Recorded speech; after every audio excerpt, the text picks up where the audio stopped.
How is everybody doing tonight? Welcome back to another episode of the GRYD Network. This time we've got a special show, full 2-round mock draft. My guy Tim said mock draft spectacular. And so it's gonna be a laid back kind of night. We're gonna go through full 2 rounds, every single team. But before we get started, I'm EJ Savage. I'm gonna be the host for tonight's show. My show is Boyz in the Zone. Typically, you see me with the Cowboys stuff, but we're going every single team tonight. We got Mike Guido to my right. Go ahead and shout yourself out, man. Yeah. I'm Mike Guido, host of the Bi-Coastal Baseball Podcast, co-founder of the GRYD Network. I am extremely honored to have two of the smartest football people in the industry joining me right here. Listen, I'm super excited. This is Christmas in April for me, fellas, so I'm ready. There you go. And Tim.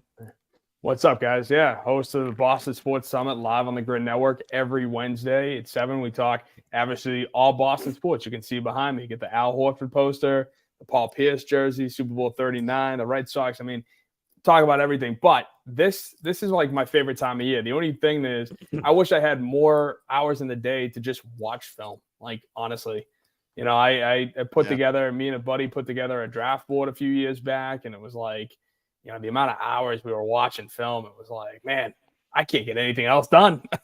Absolutely. That Al Horford poster, you rolled it up one season, then you had to bust it back out the time that he got traded back to the Celtics. Anyways, we're going to go ahead and pull this mock draft simulator up. And with the first pick, I believe it's Mike. Yeah, it's me. It's me. I have the honor of the first pick here. So this seems to be, at least in my mind, I don't anticipate anything super crazy here. I think Chicago takes Caleb Williams right now. I think I would say right now he's my number 2 player. I'm very high on Marvin Harrison Jr., but listen, he's got the arm talent to make every single throw.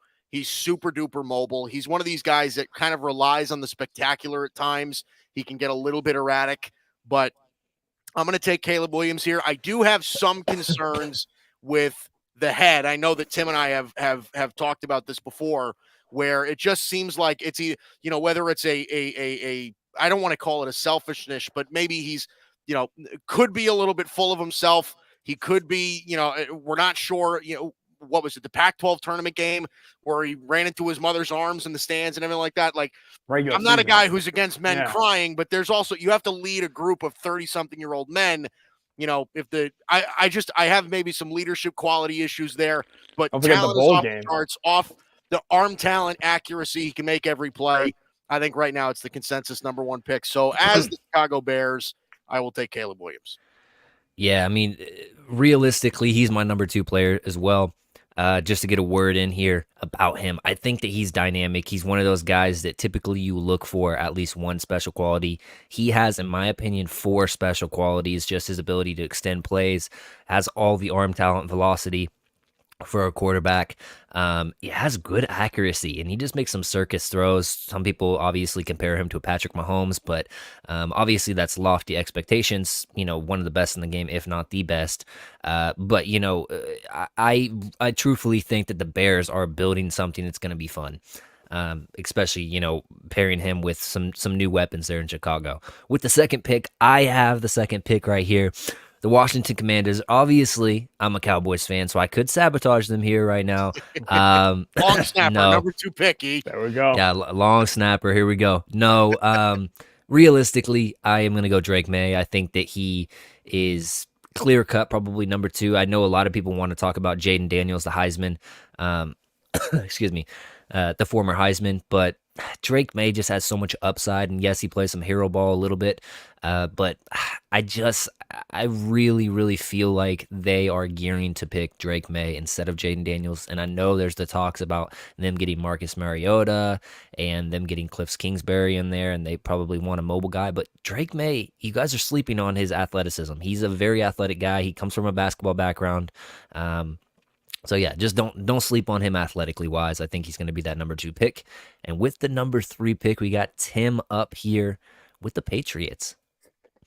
Yeah. So with this, I want to look at the trades. Like, you know, I know that like right now, obviously going quarterback at number 3 is probably ideal, but I want to try to, because this isn't going to be a 1-year fix. And I like Jaden Daniels. I also am a big fan of Michael Penix, which is why I wouldn't mind trading back to see what I could get at number 3. Well, here's the thing. I have the Minnesota Vikings number 11 pick and number 23 pick. I'm not going to give you Justin Jefferson. So don't even ask. Don't even ask. Well, trust me, I wouldn't be asking just for that. But what are you offering? This is a negotiation right here. What are you offering? All right, yeah, number 3 for 11-23 in next year's first. Next year's first. I mean, it's for a quarterback. You know, I actually don't think that's crazy price. Actually, nah. Of course, I just thought of it, but what? I was going to say, we can even scrap next year's first and give me Christian Darrisaw.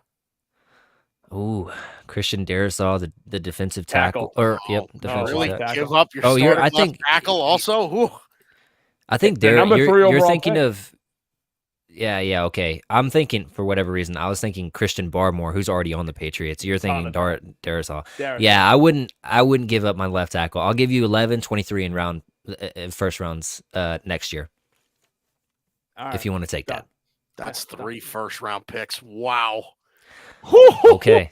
Is that okay? So is that it's for really a quarterback? What it's gonna take, boys? You think? It's for a quarterback. Okay, so now you see the Niners deal to move up. How do we want to do this? Do you want to get 11 and 23 for the Patriots, and I take number 3 right here, or do you want to draft for? Yeah, why don't we just do that? If that's cool. Yeah. No, that's fine. Fine by me. I'm not even gonna think about it too much. I'm gonna just go get the guy, the next quarterback off the board, which is Jaden Daniels. For the Minnesota Vikings. Some people think it's JJ McCarthy, but I have a gap between Caleb Williams is by himself up there, and then the other 2 guys, Drake May, Jaden Daniels, are in their tier, and then it's another gap, and then it's those next guys, for me at least. So number 4 overall pick, my guy Mike, you're back up on the board with the Arizona Cardinals. Yeah, I know that there's a lot of talk about this team potentially trading back. I just don't understand unless you get something absolutely absurd for a team that's desperate for JJ McCarthy or something like that. I don't really get it. I think if you're the Arizona Cardinals, I think Marvin Harrison Jr. is the absolute home run, slam dunk sort of pick. This is a team that needs weapons on the perimeter. He's such a great route runner. He's great at catching 50-50 balls. Now, his release, his burst is not exactly where you want it to be, but he's just so talented. He's so nifty. I think he's clear cut. Listen, he's my number 1 overall player. I love him. So I think it's clear cut. Marvin Harrison Jr. to the Cardinals here. Yeah, Marvin Harrison Jr. is the best player I've scouted in, I think, for as long as I've been doing it, honestly. And there was a tweet that was going around talking about, would you rather CeeDee Lamb or Marvin Harrison Jr. for the next so many years? And everybody was like, CeeDee Lamb's proven, blah, blah, blah, blah. But, right. You're talking Marvin Harrison on a rookie deal. CeeDee he's going to be getting paid. Yeah. And CeeDee is very good. Don't get me wrong. I'm not trying to get rid of him. I'm just saying Marvin Harrison is very good. He's going to be an all-pro one day. He's the best receiver in the draft that I've seen since Jamar Chase. He's better. He's better than Chase. I have to really look at it, but yeah, it's really close. I think between those two, but Marvin Harrison might have him beat. Yeah. All right, number 5 with the Chargers. Now I'm going to throw this out here. As the Chargers organization, I'm their GM right now. I want to trade back. Does anybody want to come up of you two, or do I need to try to trade with myself here? I'll take Denver from 12. Denver? Okay. I'm curious if Denver has the ammunition to do that. That's interesting. Yeah. Denver has no pick. They have no second-round pick. Yeah. Well, wait, hold on. I'm sorry. I'm 11. Maybe that's. No, you're 12, Tim. You're 12. No, because I'm paid. So what? Am I going back to back then? Yeah, you're going to go back to back. Right. All right. 12. Here's the thing. I'll trade out of this for 12, a 2 next year, and 76. Now, that's a lot to ask, but you're moving up 7 spots, and you're going to go get a quarterback. Yeah. Well, that's the game. That's the game plan. That's, with Let's look at who's right behind the Raiders. Raiders could possibly come up for a quarterback. Whose pick is the Raiders, Mike? Is that you, Mike? The Raiders is 13. 13 is the right. It's mine. It's yours. Would you be interested in coming up for a quarterback? No, or? I don't think so. Okay. Again, I guess it depends on what head I'm playing, because I'm sure the Raiders would probably be interested. I'm not as high on JJ McCarthy as most people. Yeah. So I'll pass. Don't forget too, it's the Raiders, AFC West, Chargers, AFC West. Is that right? Yeah, that's true. Yeah, you got to keep that in mind too. Oh shit, I'm Denver. I just thought of that. Yeah. Yeah, right. With the chart. Well, I mean, it's not impossible. That's not impossible, but like at the same time, if the package is good enough, they would do it. Yeah. Okay. I'm just gonna go ahead and pull some rank here. I'm gonna get the best pure tackle in the draft. Super athletic guy, can get out in the run game. Just absolutely put people on their butts. A solid pass pro. He comes from an NFL bloodline. His dad was a longtime NFL player as well.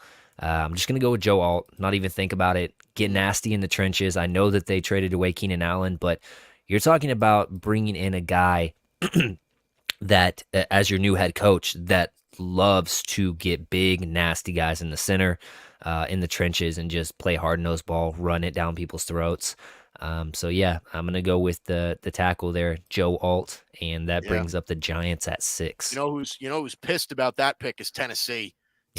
Tennessee, I think, is really looking for tackle. They're really hoping that Joe Alt falls to their pick. Yeah. Yep. I can see that. 100%. Who has the Giants pick? Tim, you're the Giants, buddy.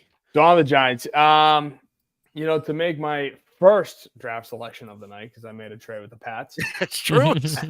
There you go.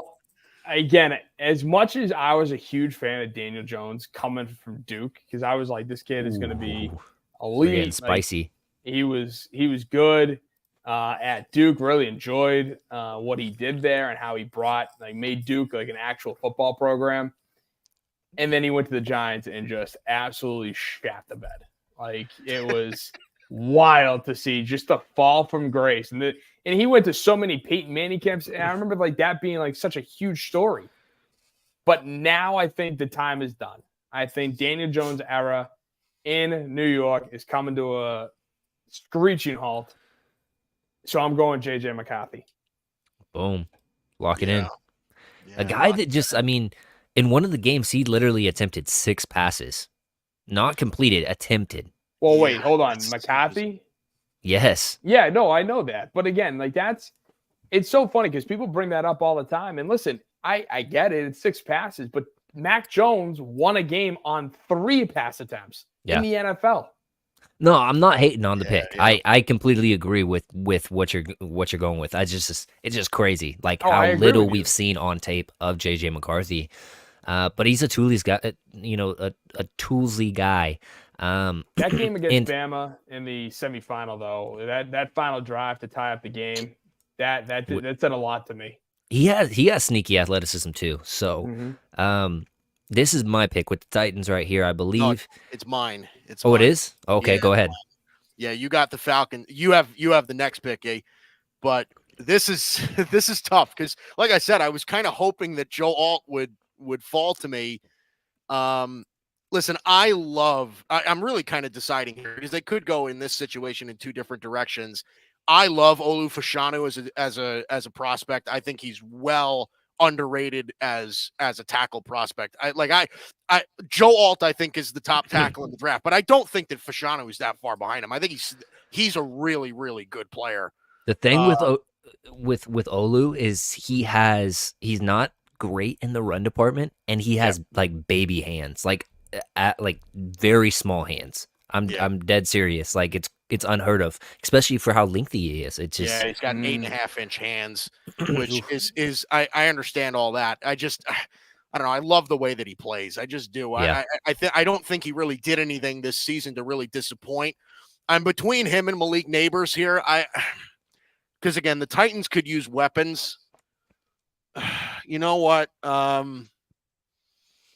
Dude, Yeah, Quinn, I'm gonna take Malik Neighbors here. I think at this point, wide receiver is becoming more and more important in today's NFL. I think Malik Neighbors is a very versatile wide receiver. He's got a ton of big playability, a really good route runner, super physical player.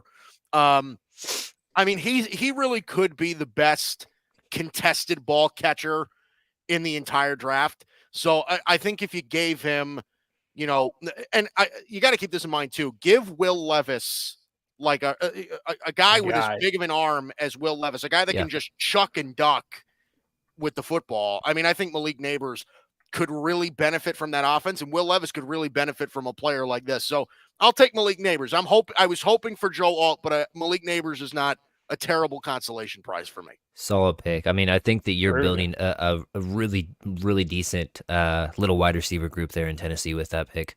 Yeah, with Burks too, right? Yeah, exactly. Traylon Burks. They still have D Hop.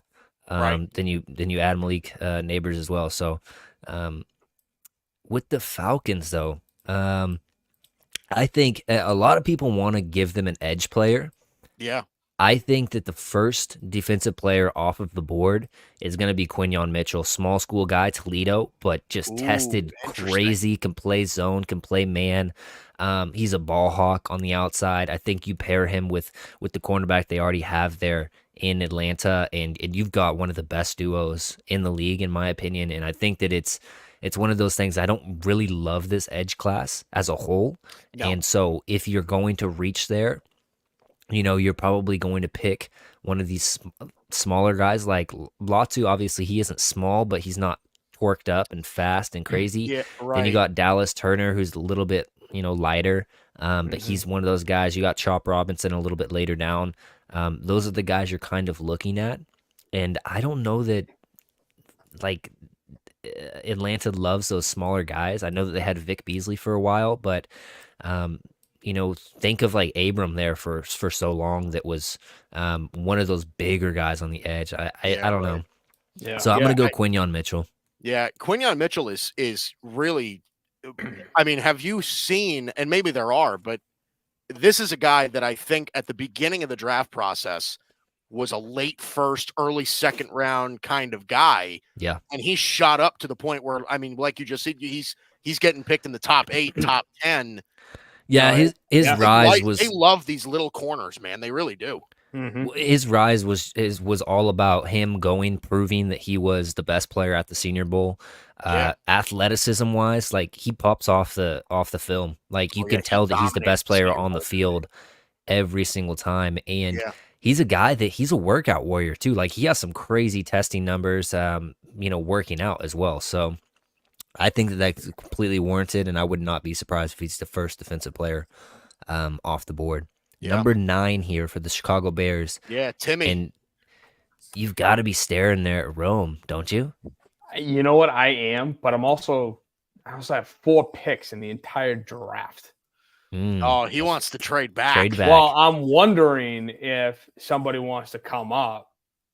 Timmy, you could really unfairly play the game here, because I've heard a lot that the Colts want to get in front of the Jets for Brock Bowers.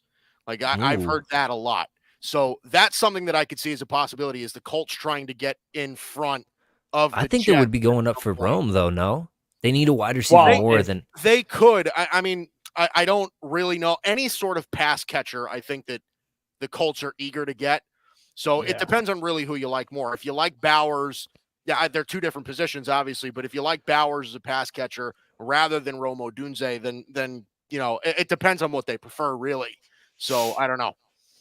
Yeah. But if they get to this point, and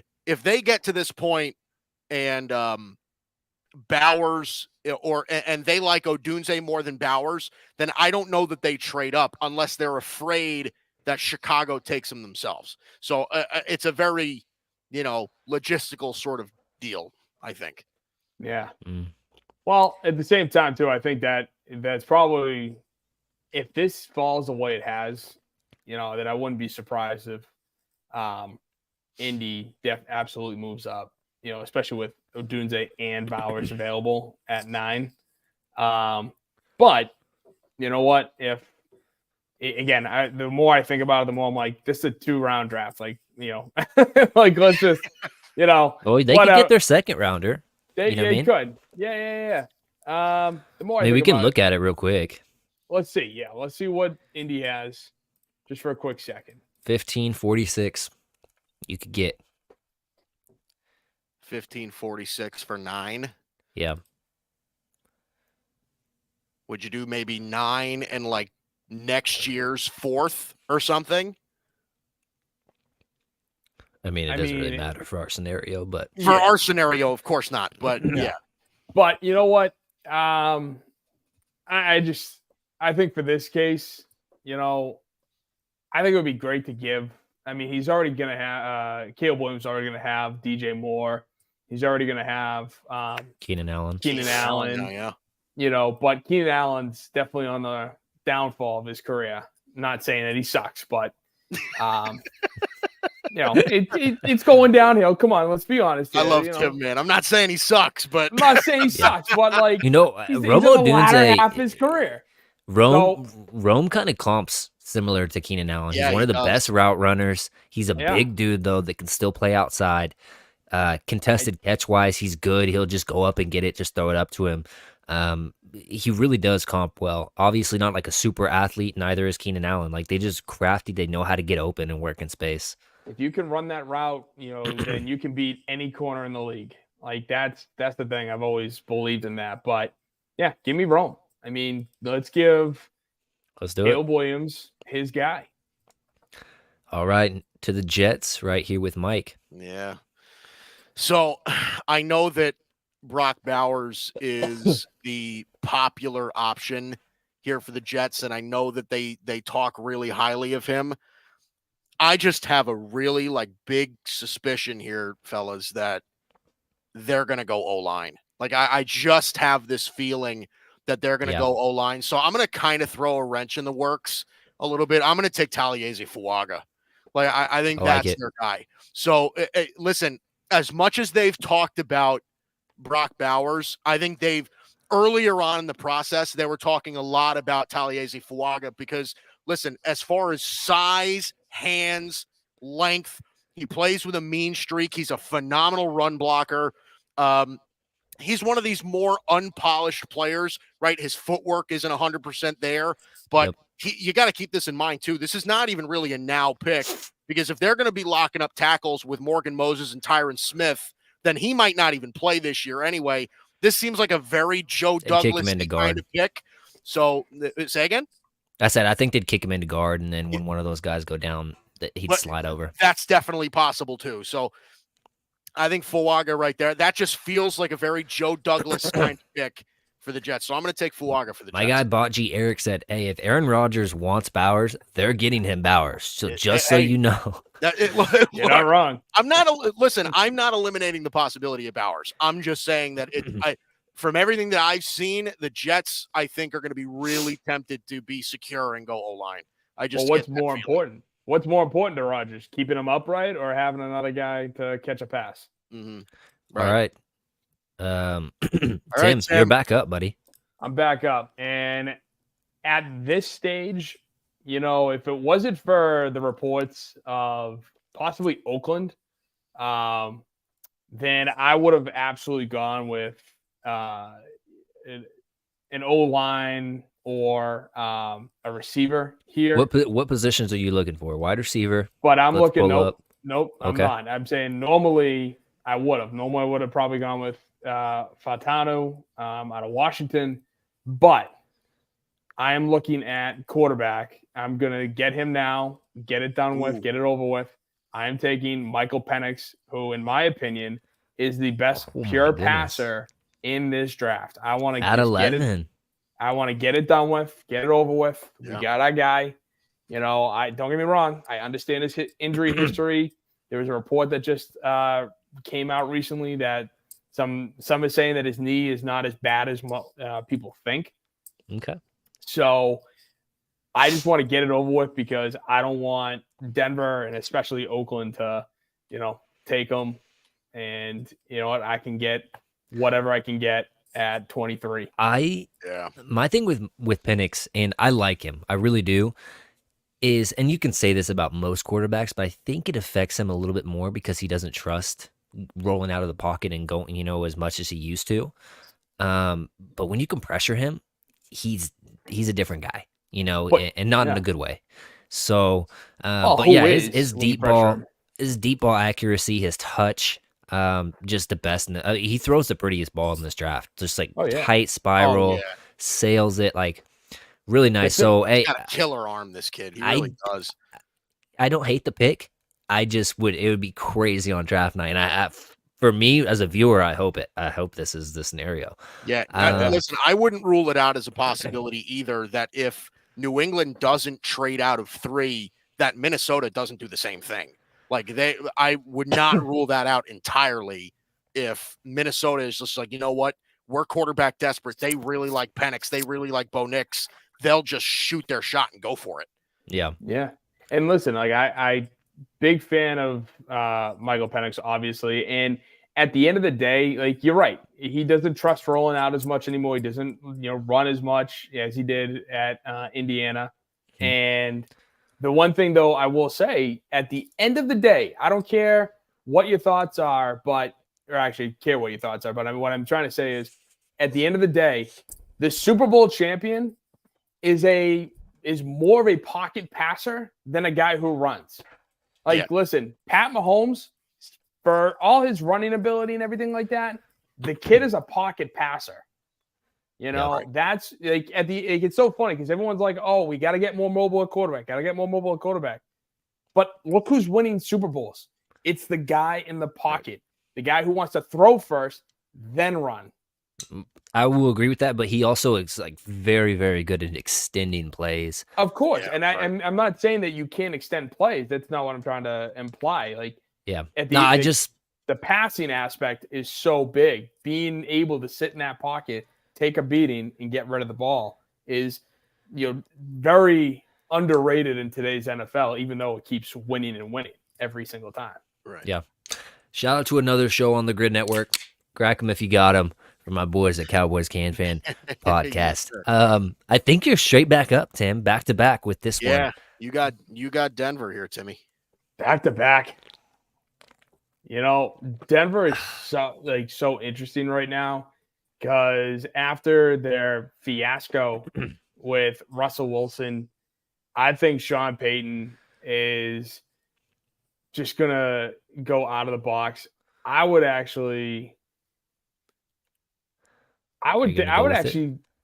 go with Bo Nix. Sniped him. Wow. That's crazy. How many quarterbacks is that? That's 5 quarterbacks. That's 5. That's six quarterbacks. No, I think that's only 5. 1, 2, 3, 4. Yeah, 4 that's 5. 6. Yeah. No, that's 5. Oh, McCarthy. Oh my gosh, dude. I think Bo Nix will be exciting with Sean Payton, but only with. Yeah, we got to find a way to get Spencer Rattler in this first round. I hate Spencer Rattler. It's too good, man. All right, really Mike. Fun. Mike is up right here. I like the fit with Bo Nix, though, honestly. He's just one of those guys that you put him in a system, just allow him to work and be on time with his passes. That fits with the Sean Payton system. So,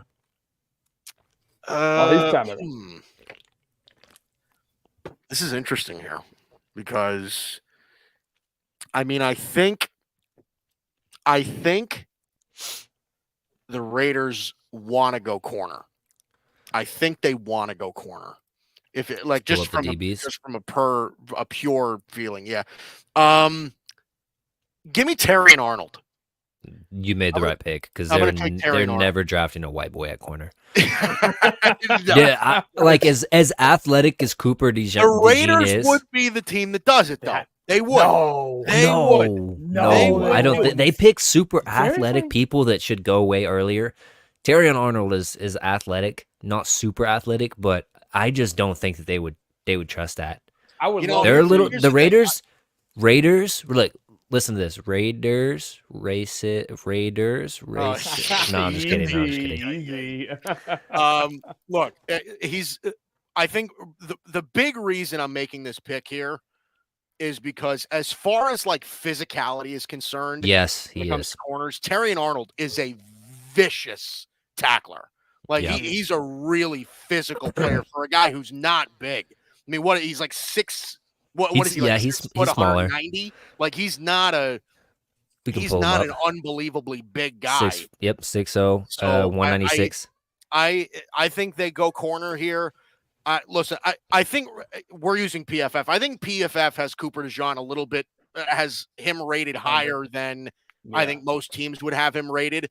But I think most teams look at Terrion Arnold and Quinyon Mitchell as 1-2, CB1 1A, and CB1, right? CB1A, 1A, 1B. So I think the Raiders go Terrion Arnold. If Mitchell's off the board, they'll go Terrion Arnold. Terrion Arnold is for my money. I really love Quinyon Mitchell. He's my number one corner, but he has one of the best traits for a corner, which is the click and close trait. Yeah, and he is an exceptional tackler as a corner. So whenever I think about that, is a guy that can really click and close on little screenplays underneath stuff. He's that dog, and he brings the physicality, like Mike said. Next up with the Saints. that's you. Excuse me. The Saints need quarterback, wide receiver, tackle, D-line.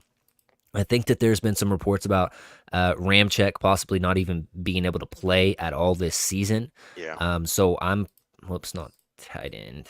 I'm looking at tackle for them, and Olufashanu's there. Trey Fatanu is there. J.C. Latham. I think I'm just gonna, and it breaks my heart because I really love this player, but I'm gonna go with Troy Fontenot.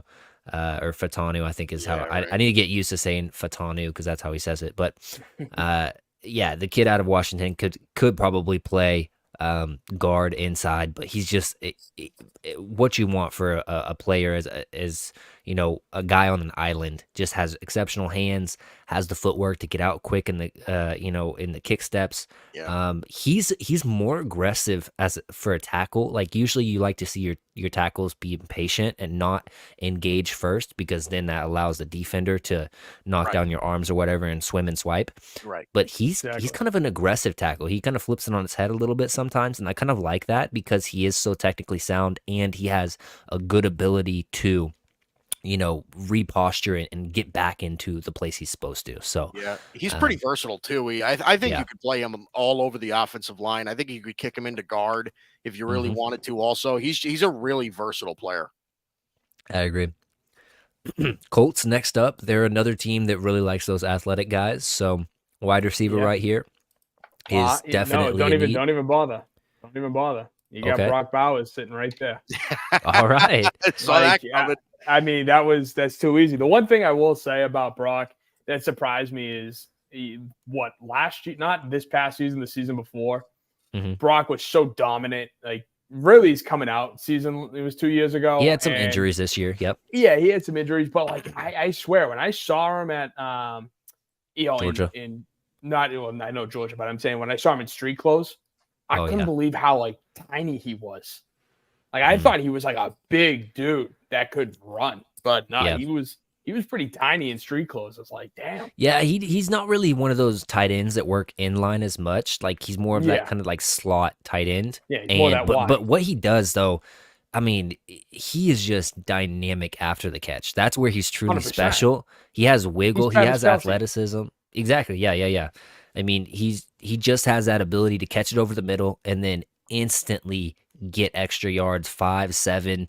I mean, he's taken some to the house, like literally 30 yards after the catch. So just such a versatile player. Like he's kind of like just a bigger wide receiver. That's really what he is. So exactly. Great pick for the Colts. Going to be electric.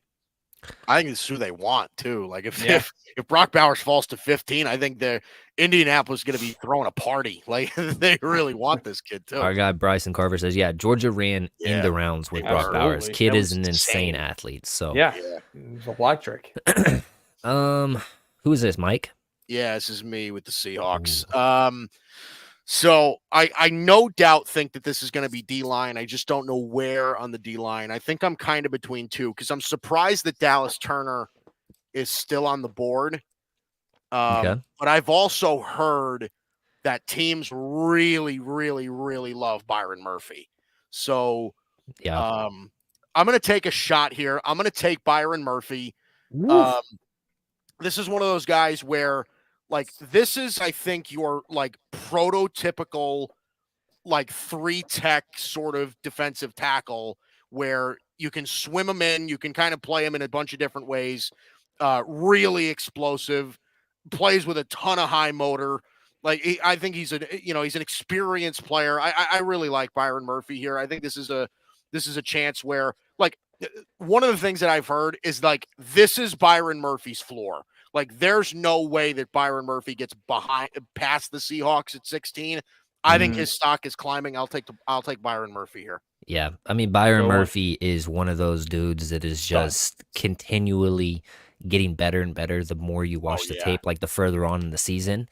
I'll pull this up. This is my little scouting report of him. He can play 0, which means straight up above the center.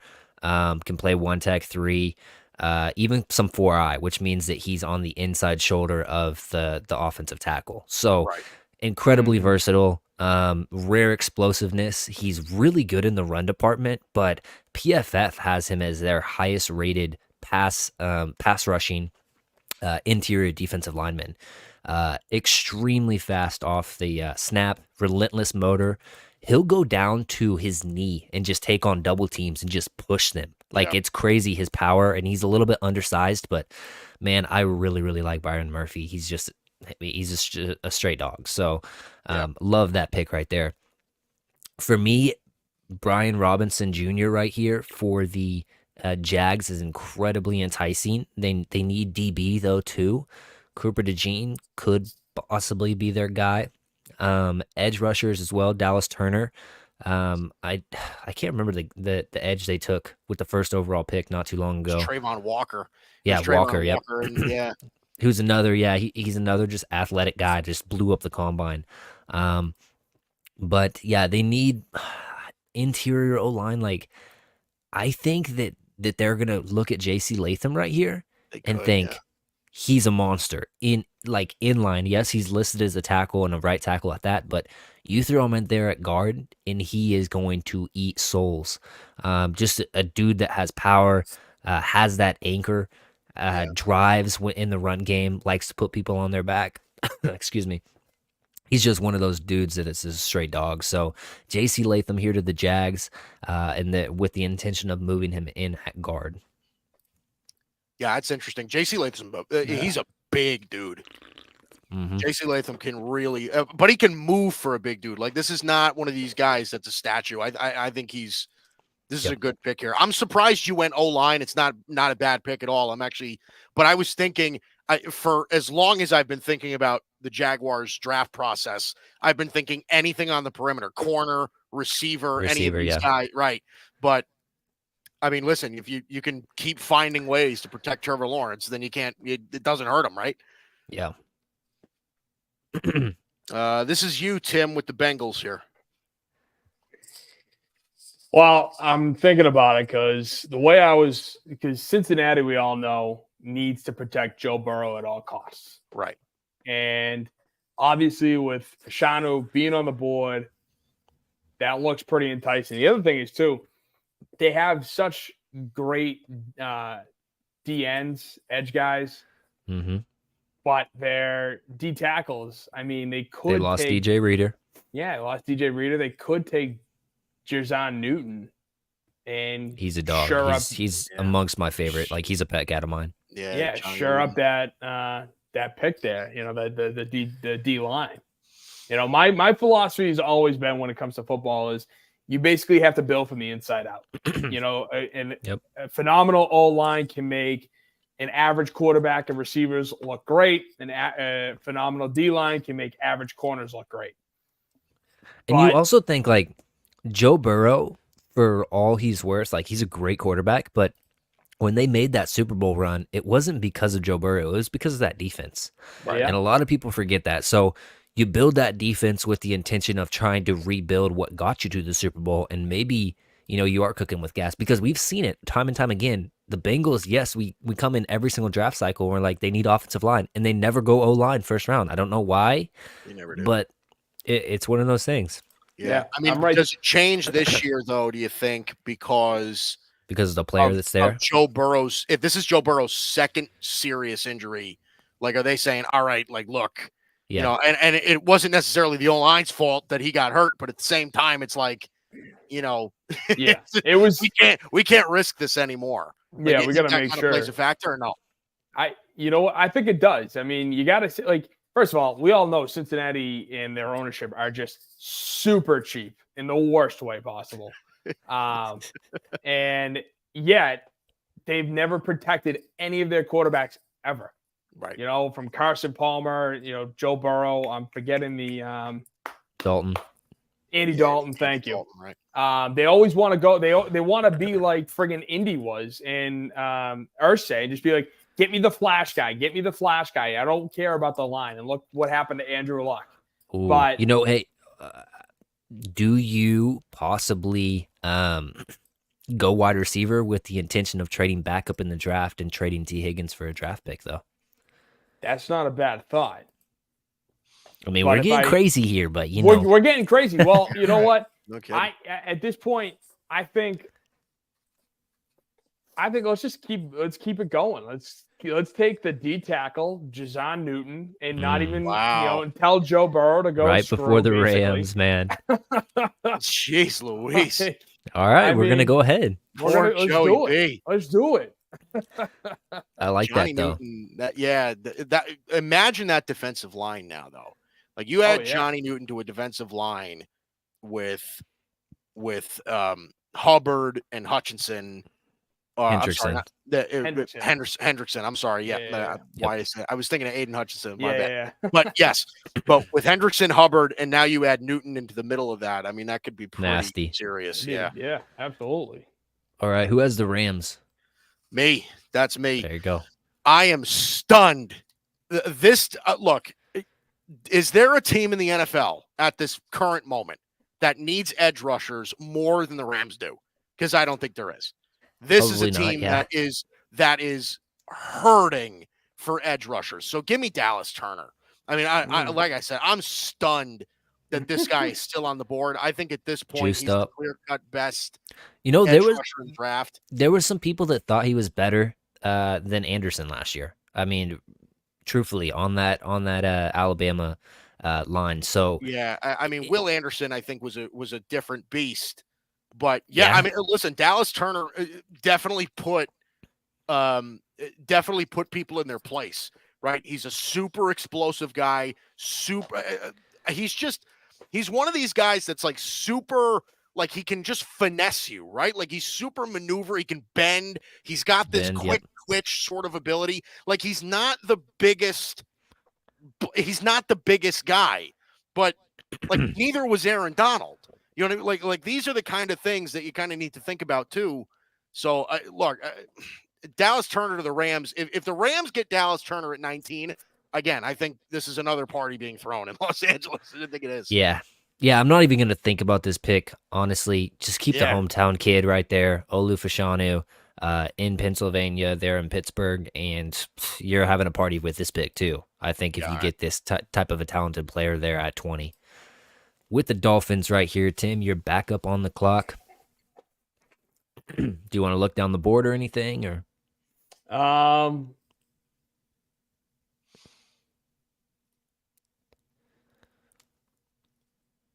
You know what? Actually, let me look. So, all right, Miami needs tight end. Like a part of me wants to take Cooper DeJean just to send him to Miami because I think that would be absolutely hilarious. A white DB going against Tyreek Hill in practice every day. It'd probably save him. That actually probably takes him from just a regular dude to maybe a Hall of Famer because he doesn't have to go against Tyreek Hill. Probably true. But Miami, like they again, another team that struggles on the O line. I mean, they let Howard go, I believe. this offseason. So Yeah, right. I believe they do need DB, even though it's not as a need up there. Yeah, they signed Kendall Fuller. Oh, okay, they did. They signed Kendall Fuller, but again, look, corner is one of those positions where, like, if you're not 4 deep at that position, then you're thin. Like, you really need to have corners there. I'll say this: Cooper DeJean he can play special teams too, and now that facet of the game has been brought back in. He's an excellent tackler. He might be the best tackler of the DB group. He can be, he can have some versatility too. Like, if you do feel good about Kendall Fuller, maybe you pair him up with in your safety group. Like, he could play safety. He has that versatility too. So, I just pulled up it's funny because I just pulled up Miami's depth chart, and they don't even have Kendall Fuller on the depth chart yet. Literally, the only DBs they have, corners they have, Jalen Ramsey, Kato Koho, Cam Smith. Like, they have nobody. But you know what? Screw it. Let's just do it. Let's have some fun with this. Cooper DeJean, take the best player on the board. I like it. The Eagles right here. I'm a Cowboys fan, so I'm going to sabotage them. We're going to go kicker here. No, I Stick think to your guns. Come we're on. going to go Will Reichert. I'm going to tell you this. Realistically, and this might shock some people, I would not be surprised if Brown is traded on draft night.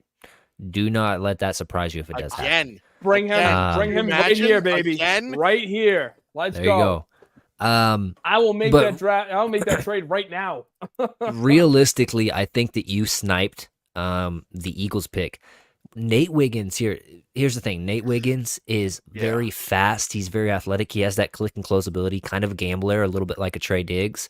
Right. But he's so skinny. And thinking with the Eagles front office, they like the gritty dudes. I think they're going to go with another SEC kid, Kool-Aid McKinstry on the outside. They're going to, I think it's just the match that you're probably going to see. I know they usually go interior in the trenches and stuff like that.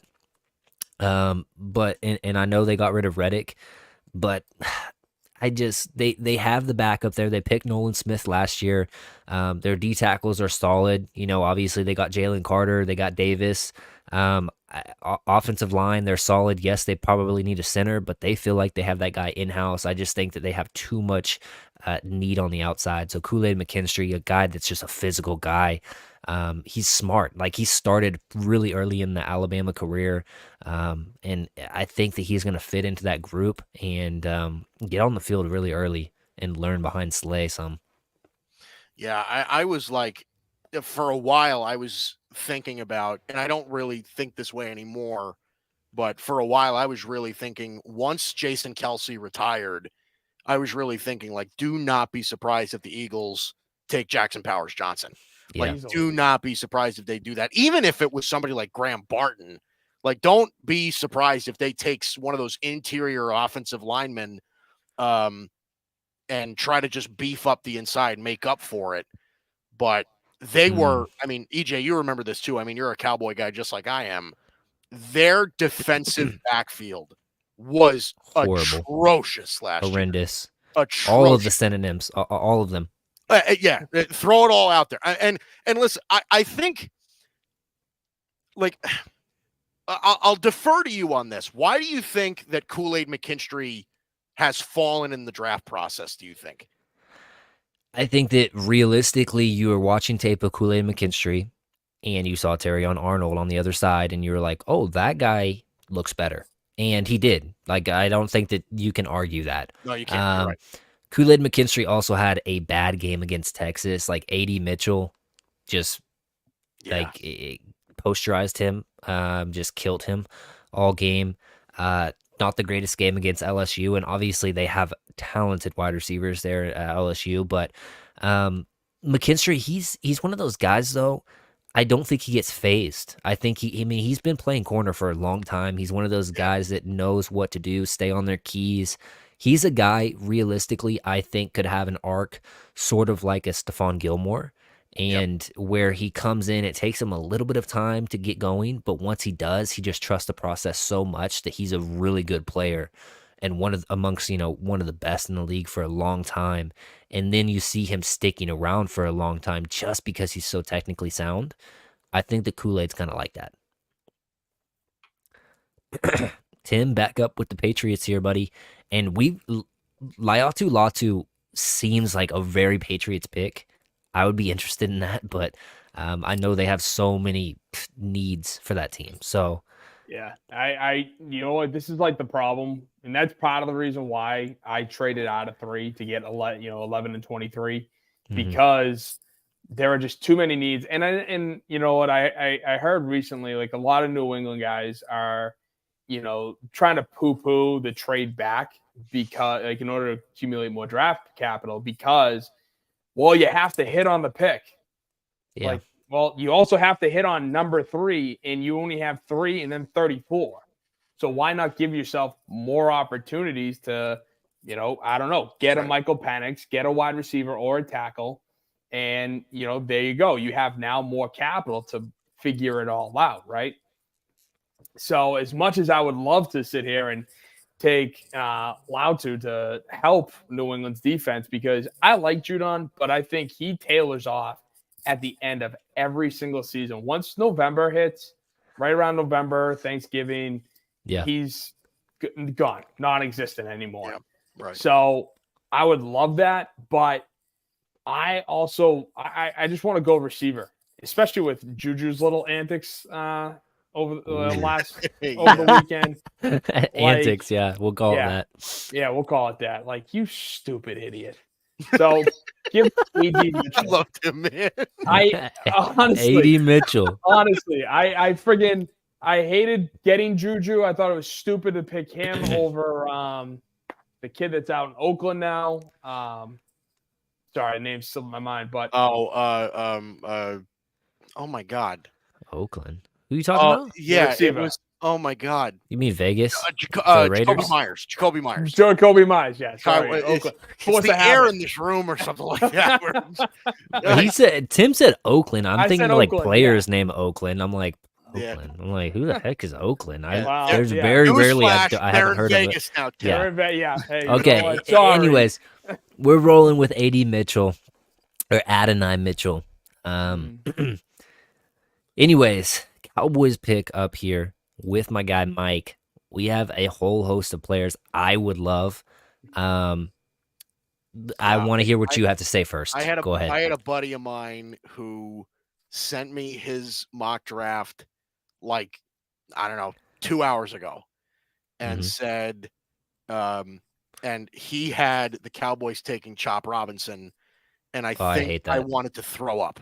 Like, I hate that. That is like, and EJ, I don't know if you agree, but if the Cowboy, like, edge rusher is about the thing that I want the least right now, especially in a weak edge class. Right? Yeah, it really is. Like I like Jared Verse a little bit more than I like Latu, but at the same time, like, I don't think either one of them are top flight edge guys. I just don't. Like Latu, like, if we picked Latu, you'd have to tell me, like, literally there's no tackles on the board for me to like that pick. Yeah, I'm thinking, like, tackle, I think, is the obvious choice here. I mean, listen, you're never going to convince me, to not take guys like Brian Thomas or like Xavier Worthy, or like, you're never going to convince me that those guys are bad picks. They're just so electric. But I think right now, the dead home run pick right now has to be Amarius Mims. Like, I think Amarius Mims has to be the guy, because look, this is a guy that I think there are questions about, like, how raw he is as a prospect, how he's not 100% pro ready, but he is. First of all, Amarius Mims is a giant. This guy is massive. And I 36-inch arms. Truthfully, and I think he could play. Like, I think he's more versatile than people give him credit for. Obviously, I think he could play both tackle spots. But even if you really did want to kick him inside the guard, which I don't think that if he gets drafted by the Cowboys, they won't do that. But I think he could go right in and play. I don't know. I would be hesitant to put him at guard strictly because of his injuries with the ankles and stuff. Because you get rolled up a little bit more out inside. Right. But Marius Mims, I have a hard time using raw with him because I don't think he is. I think he's technically sound. Like, he's good. Like, I don't think that he has problems with, oh, he has hand problems, or oh, he doesn't connect his top half with his low. Like, I don't see that with him on tape.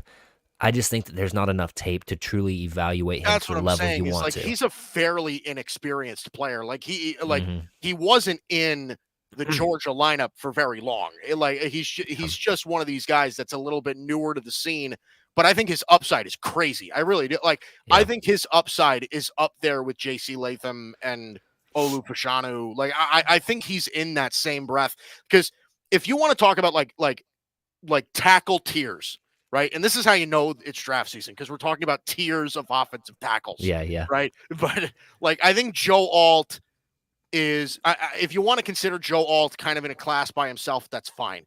But the next tier of guys, I think you're talking about Fashanu, you're talking about Fuaga, you're talking about Latham, you're talking about Mims, and then after that you get into the Patanu. Jordan Morgans and like those guys. So I have Tyler alts. Guyton's, so yeah, I think Mims here for the Cowboys. If this is the tackle that we have here, then I think Mims is the guy. Okay. I like it. No, I'm not even going to think about this pick. I think that Graham Barton is a home run pick for the Green Bay Packers. Ooh.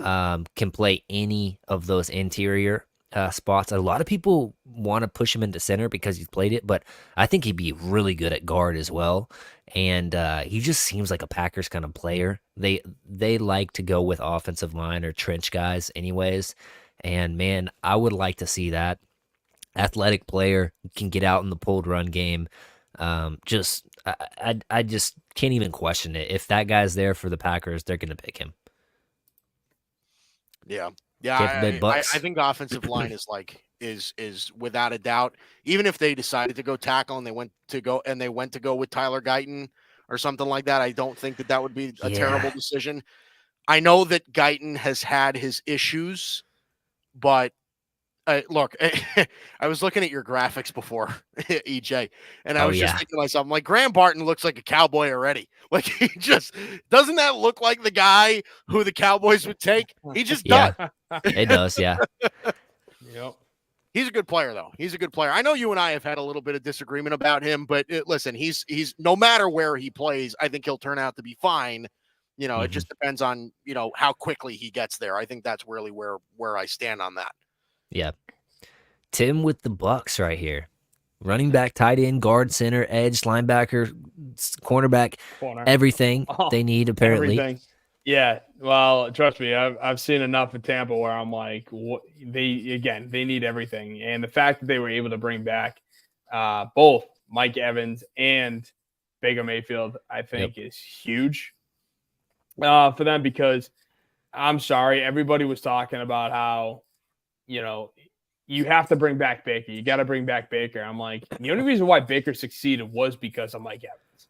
If you bring back Baker and not Mike, they were screwed, in my opinion. I agree. But one of the biggest issues for them is obviously the D line, the edge.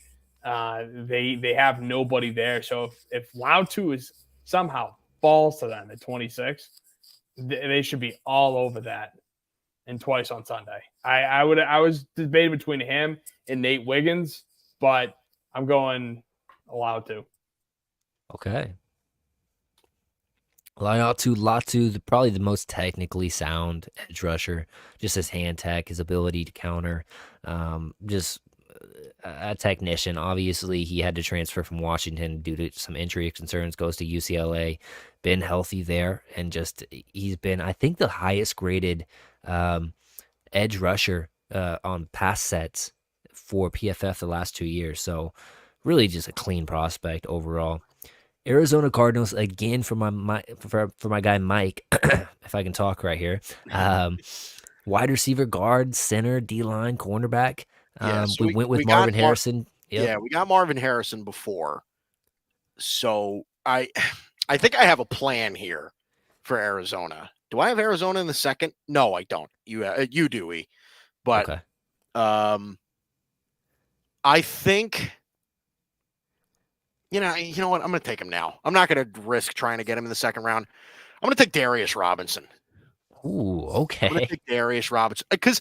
And the reason I'm really doing this is because, like, I think I'm kind of in a position where they really need some versatility on their D line.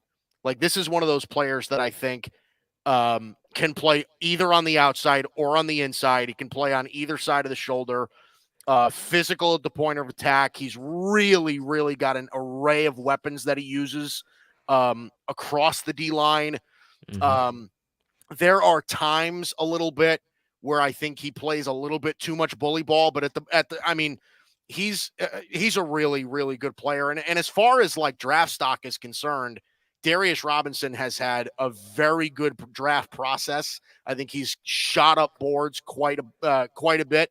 So I'll take Darius Robinson for the Cardinals here. I like it. No, I like you said, he has that versatility inside out. One of those guys that were kind of probably like a 3rd round pick last year, playing inside, but he moved outside and he just won. Like I don't understand like how he won that much with the kind of speed limitations, but just his bull rush was impressive. He knew how to just get to the ball carrier and had quite a bit of tackles for losses, and I think he had like 9 sacks this past season. So just a guy that really popped off this last year. With the Buffalo Bills, this is no question if Brian Thomas is here. You pair that with Josh Allen, and it's just fireworks right there. He's a guy that can win over the top easily, but he has that ability to gear down and really sell, the go ball and just sink into those things, those routes at the top end, and just come back with the curls and stuff like that. Can work over the middle.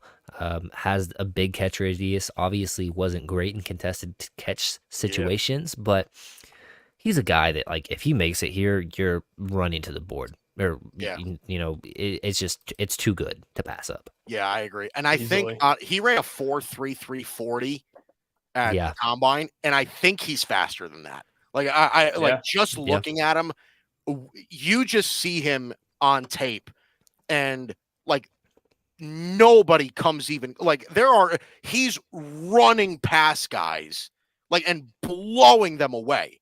Like, it's not even close. So, this is for the Bills, especially after they traded Diggs and let Gabe Davis walk, they need receivers more than anything else. Badly. Yep. Exactly. And he's a guy, like, Gabe Davis is one of the underrated blockers in the league. Yeah. Brian Thomas fills the role of the deep, wide receiver. He can block pretty well. He's big. He can work all 3 wide receiver positions, can work some out of the slot. Obviously not super nuanced as a route runner, so he's not going to be a Diggs type. Right. But I just, if this was the pairing, I would have, if they set the over-under at 800 yards, I would click over easily for this guy. Yeah, I agree.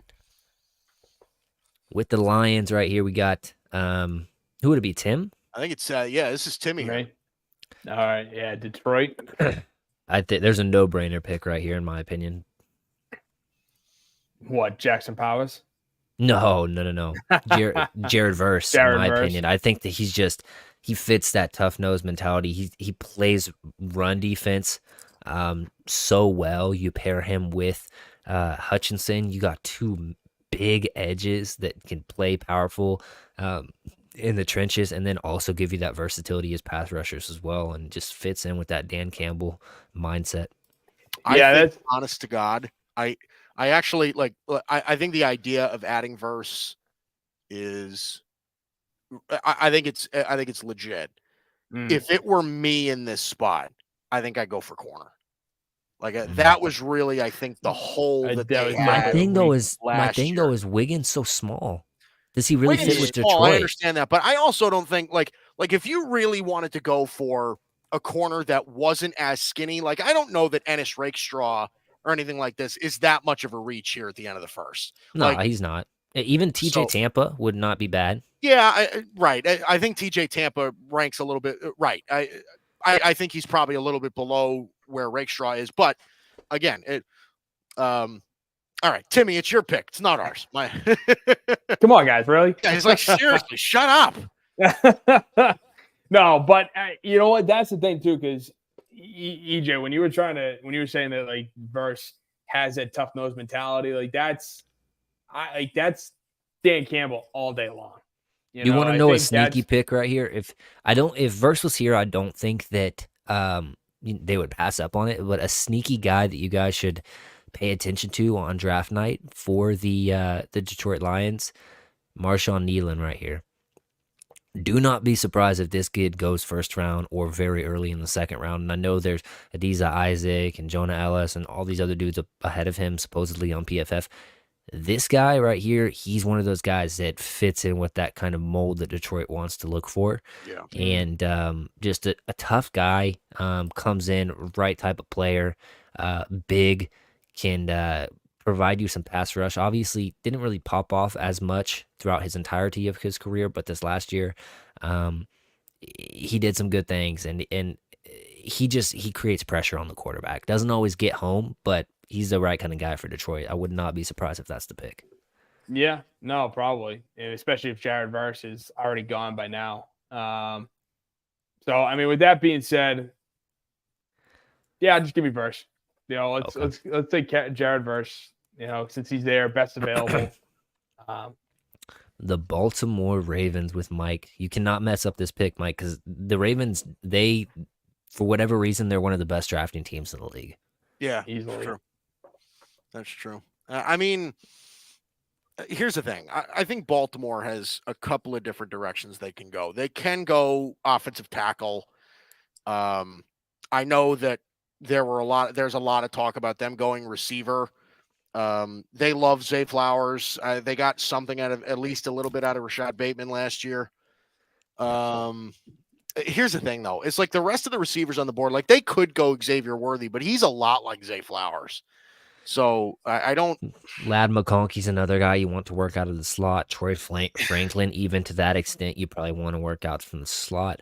I'll give you a thing. Jackson Powers Johnson, he's not just a center. Like, he played guard for Oregon in the past. He's a guy that you could kick to guard and work him in with your already line group. And obviously you have Linderbaum there, but man, that's just, it would be fun. Or Nate Wiggins. I mean, that's staring you right there too. Go corner. I mean, I think they, it's kind of funny too, because Baltimore actually kind of likes taking corners early. Mm-hmm. You know what? I'm going to kind of, yeah, this is interesting here. Okay. Give me Tyler Guyton. I'll take Tyler Guyton. Guyton. Sniped. I'll take Tyler Guyton. I think here's the thing. I think Tyler Guyton at this point, he's a big physical offensive tackle. Baltimore, I think, is in a position where they are firmly sitting with Ronnie Stanley at left tackle. But even if Stanley gets hurt, first of all, I think you can plug and play Guyton at right tackle. I think that's the first thing. But also, even if Stanley gets hurt, I mean, I don't think it would be too much to move him over, even if you wanted to try that. Listen, adding depth to the offensive line, I think, for Baltimore is a decent decision here. Like I said, I think if somebody like A.D. Mitchell was here, if somebody like Brian Thomas was here, then I think we'd be talking about a different story here. I think they might have gone. I could have gone receiver, but I'll take Tyler Guyton. I think he's the safest at this point. Okay. I was going to pick him for the 49ers next, so he sniped me right there. But I'm going to go with a different guy for the Niners here. I'm going to go with Jordan Morgan, a guy that's seen a lot of ball, 3 years, starter, had some injury history, but bounced back this past year, and he's a technician out there. He's not going to be a wowing player at that position. Like, he's not super athletic, but just super solid, especially in pass pro. Right. Chiefs here for my guy Tim. Super Bowl champs. What are you doing? You got some wide receiver problems. Tony can't catch a ball to save his life. Rashee Rice can't drive a car to save his life, apparently. Well, he can drive it. He just goes too fast. Shots fired. Well, they also just traded their best corner, too. Yeah, they did. Yep. He's not their best. McDuffie's better than him. Come on. McDuffie's a dog. Now, gentlemen. Oh, he's a dog. Yeah, no, I'm not denying that. But I don't know. To me, they were 1A, 1B. So, okay.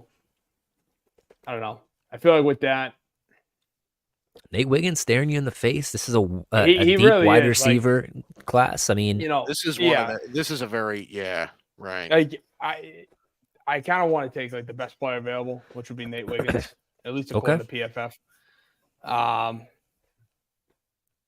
Because they like you said, it's such a deep receiver class. So yeah, let's go Nate Wiggins. I like the pick. I mean, I really do. Yeah, me too. Here we go, Mike, with the Panthers. I think, thank God, by the way, that the Chiefs didn't take Xavier Worthy. That's what I'm thinking right now. For the rest of the league. Do they really need Tyreek Hill 2.0? And I don't know that he's the same kind of player as Tyreek Hill is. I think just top end speed he compares. But yeah. All right, Carolina, they need receivers in the worst way. I am sort of.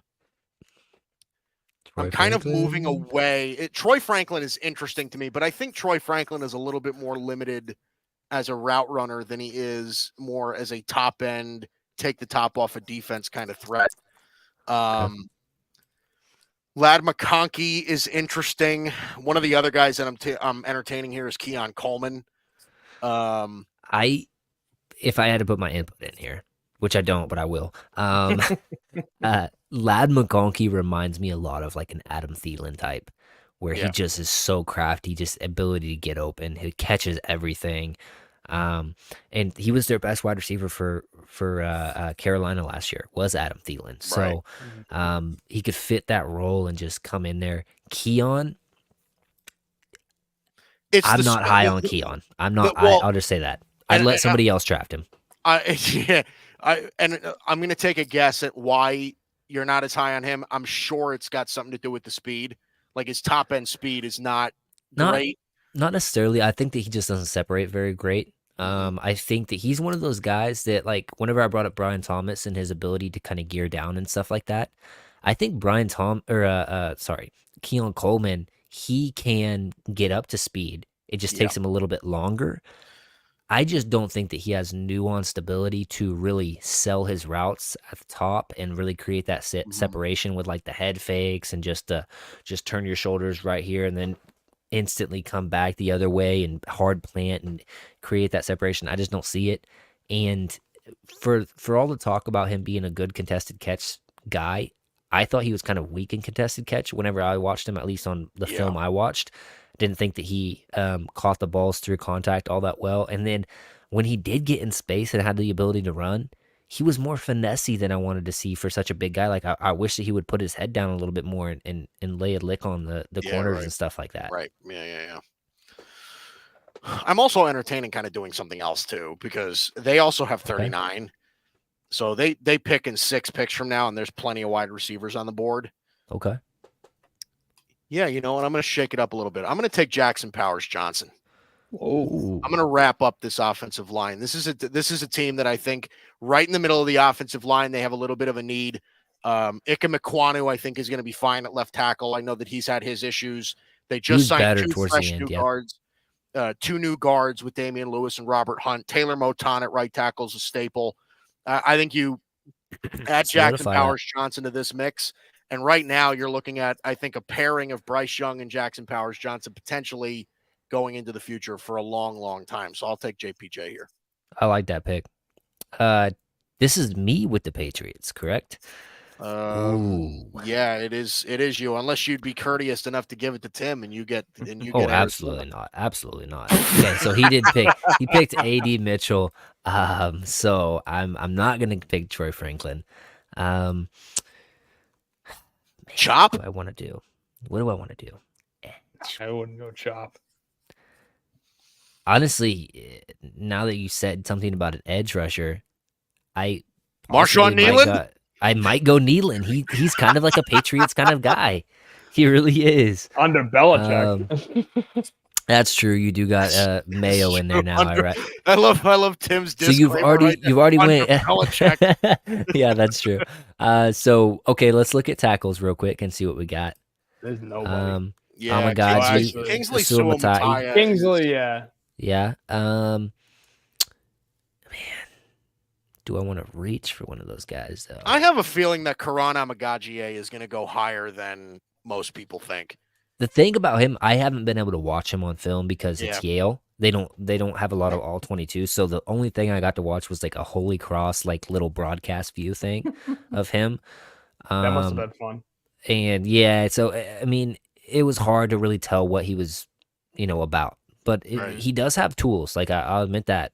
So it is what it is with him. I'm going to go with. Oh man, who do I want to go with? I thought that I had somebody for a second. Oh yeah. Tackles. I'm gonna go with a sneaky pick, and you might not like it, Tim, but I'm gonna go with Blake Fisher off the board right here. Ooh. Notre Dame opposite side tackle. I might have to trade up. he's a guy. Legitimately, he's a guy that is being undervalued right now because of how good Joe Alt was, and he's kind of the same effect what we talk about with Kool-Aid and Terrion. I think the same thing kind of here with Notre Dame, the opposite tackle. Fisher, he's a guy that, for whatever reason, people think isn't athletic or isn't capable of holding his own. I thought on tape he looked great. Pass pro, hand tech, all the things you want to see. I would be perfectly fine if he went second round. This might be a little bit high, but there's no great tackle option here, and I think that he's the most polished out of those other guys. So yeah, Blake Fisher to the Patriots, a little bit of a surprising pick, but we're gonna roll with it. Yeah, I don't mind. I mean, I don't mind a Notre Dame product, especially on the O line, because for some reason they just seem to pump out O linemen like it's their job. So I mean, Zach Martin, maybe. Like, I don't disagree with you. I think it is definitely a little too high for Blake, but again, didn't you guys pick Cole Strange a couple years ago, like first round? First round, yeah. That boy, oh boy. I think I had Cole Strange graded as like a fourth rounder that year, and they took him. Yeah, first. Yeah, tell me about it. Whenever I saw that pick, I was like, "What?" It reminded me of the second round pick from Belichick back in like. They must have thought he was Doctor Strange. Yeah, really. Like Belichick drafted a guy where all the NFL pundits were like flipping through their pages, going, "Who?" Like this isn't 2000. Not Duron Harmon, but another guy. Regardless, that's what Cole Strange felt like. So I like it. Arizona. Let's go up and check out what the other picks they had. So they had Darius Robinson and they had Marvin Harrison Jr. Mm-hmm.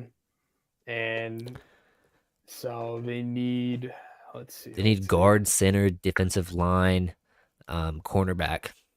Yeah. And yes, they could still go D-line. They're not good on the D-line. No. Yeah, right. But with Zach Frazier sitting there. Yeah, Zach Frazier is a solid pick. Yeah. I mean, that would. Let's do that. Zach Frazier. Let's get the West Virginia guy. I like it. Send him to the desert. Chargers back up. Who did they pick? No, this is Washington. Joe Alt. Oh, yeah, you're right. Yeah, I don't know why I skipped over that logo because it just disgusts me so much. Yes. Go ahead. So bad. Okay. What are we thinking here? They could use a little bit of help on the edge. That they could. Let me see here. See the edge players? No, I've got them up right here, but I'm trying to think here because, like, I don't know that they're going to prioritize receiver early. Like, I just don't get that feeling, right? Because you're looking at McLaurin, Dotson. They signed Olamide Zaccheaus, right? Jamison Crowder they still have over there. De'Ami Brown they like. So I don't know that they're going to prioritize receiver. I know that Ladd McConkey and Troy Franklin, Xavier Worthy are all still there. Yeah, you know what? Give me an edge player. I'll take Chop Robinson here. Okay. I'll take Chop Robinson here. I think Chop is probably destined to go round one. So you get a late first edge rusher here in the top half of the second round. I think Chop Robinson's a solid value pick here for Washington. There you go. Yeah, I'm not even gonna think twice about this pick. For me, they got rid of Keenan Allen. You bring in Troy Franklin, and it's very similar with the players. And he can just work outside in. I think that with Justin Herbert, that's a really good pairing for Troy Franklin. I think that if I was Troy Franklin, I'd be super happy about that. Obviously, Harbaugh is going to try to run it a little bit more, but he's a good blocker too. Yeah. And he's just one of those guys, man. He doesn't need a lot of attempts to really make an impact in the game. The Titans up here next for my guy Tim. Who do we draft? First round, they went Malik Neighbors. Neighbors. You got the wide receiver. So O-line is a big one here for them. Edge. There's no real and tackles left. I mean, unless they go for Sua Mataya, I don't know that. I think that this is a spot where Sua Mataya could go. It could, yeah. Yeah. Let's bring up tackles. Let's bring interior O-line up there. Christian Haynes, I love that dude. DB will bring in and edge as well. Well, I was thinking too with Lad McConkey sitting right there, like give him a double up on receiver. Double up on him. That would make them really deep because they got D Hop, they got Burks, they got. Yeah, but how long is D Hop going to be? Yeah, they got an aging D Hop too. Yeah. Hey, he had a sneaky good season last year. Truthfully. Oh, he did. Oh, he did absolutely. But then you sure up the outside, and then you bring in McConkey, who can come in the slot and just run every single route known to man. Like, hey, it's your pick. Go ahead. Or you could trade back for Brown, get him back in the building from the Eagles. Imagine that. Right your wrongs. God. Yeah, there's no way that'll happen. Yeah, let's just let's go, lad. Let's just go, lad. Sure up that receiving core. All right. I think Titan fans would actually blow a gasket in a positive way. If you see Malik Neighbors, because Malik Neighbors to me so dynamic. He's one of the most exciting players to watch on film. Mm-hmm. That dude is just so good. And Lad McConkey, this little shifty little receiver that does everything. I think Titan fans would just go nuts. Oh, absolutely. That'd be fun, man. And then you give Will Levis everybody. It's like, hey, who has this pick? That's me, I think. I have Carolina again. I want this pick, but okay, go ahead. I just think that Peyton Wilson, he just reminds me of Luke Kuechly. Just that player that's just downhill. He can cover well. You know who he reminds me of, honestly, EJ? Who? Peyton Wilson reminds me a lot of Connor Barwin. Okay. He's got a little bit of Connor Barwin in him, I think.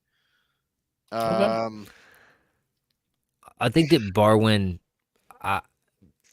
rush the passer better, obviously, but and I think he's bigger too. Yeah, Barwin I think is a little bigger, but I don't think I'm going linebacker. Okay. I don't think I'm going linebacker. I had a plan.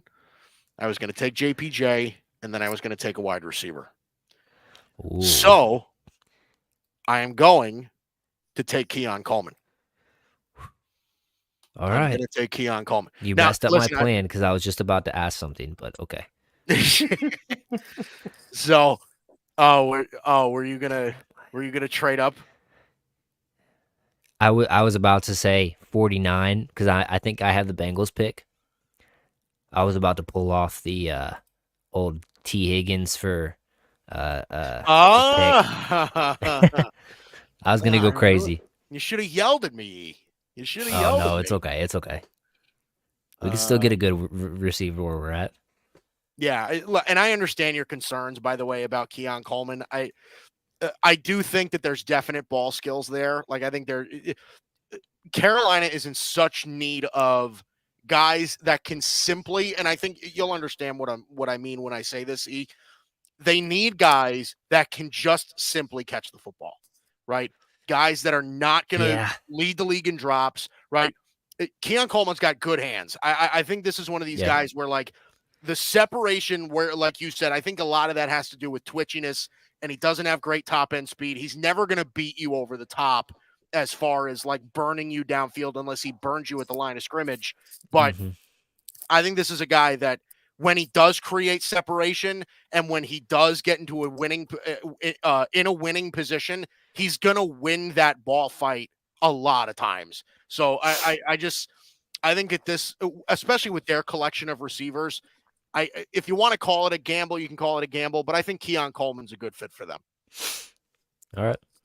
Hey, I'm not going to argue. They need wide receiver help. So they do. You're going for a wide receiver. So can't complain much.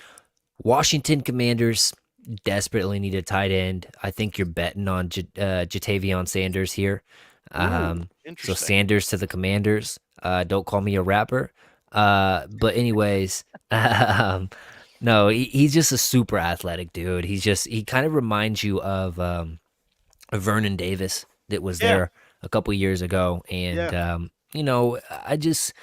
obviously, he's not a guy that had a lot of production, but you bet on those upsides for tight end because it seems like you just get the biggest, the fastest guys, and somehow they work out in the NFL when they weren't that great in college.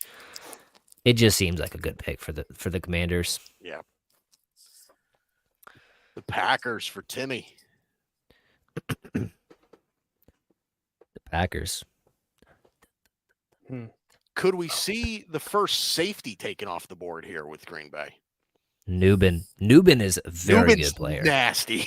Newbin. Is that who you're going to go with? Yeah. I'll go with Newbin. You guys didn't get the reference, did you?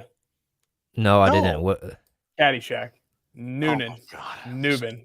Oh, okay. Yeah, I haven't watched that movie in forever. How old is that? I'm a noob. Doesn't matter. It's Caddyshack. You should know it. That doesn't mean I go revisit it every year. Come on now. I have a prediction for Tyler Newbin in his career. At one point in his career, Tyler Newbin will lead the NFL in interceptions. That dude gets the football. I like that.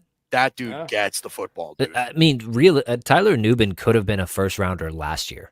He really could have. Right. So he chooses to come back his senior year and just puts on. I mean, he didn't need to put out more tape of him being good, but he did. Yeah. Just a dude that he's going to be a solid pro. You already know. Mm-hmm. Texans here for Mike. I'm penciling it in here. This is really easy for me. I'm going to give me Braden Fiske.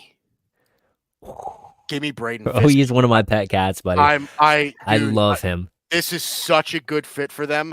He's so unbelievably athletic as a defensive tackle on the inside. Off the snap. I will say one thing that I don't love about Fisk is he's not great at wrap up tackles in the backfield. Mm-hmm. Needs to get better in that area.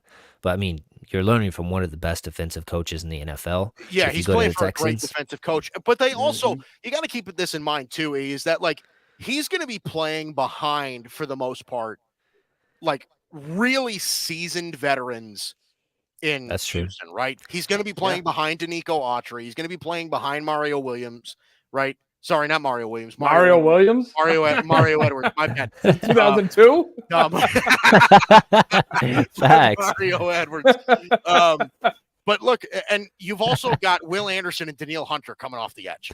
This is one of those, if you add an athletic D lineman that you can just fill gaps with in the inside, I think Braden Fiske could be really, really solid here.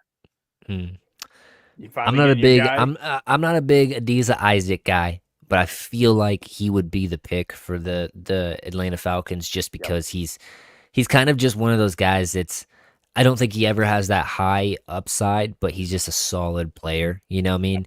And can give you the run defense, can give you the pass rush. He feels like an Atlanta Falcons pick. Just throw him in there.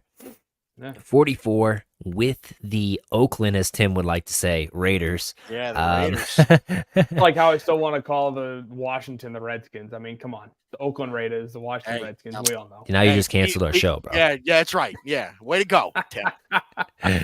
No, go ahead, Tim. You want to see who else they picked real quick?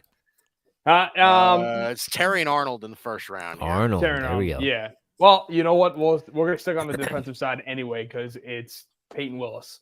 Best player available. They need Peyton Willis, the running back? Willis. You know that. No, Wilson.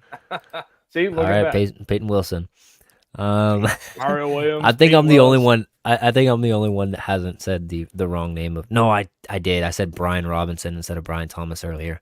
Yes, you did.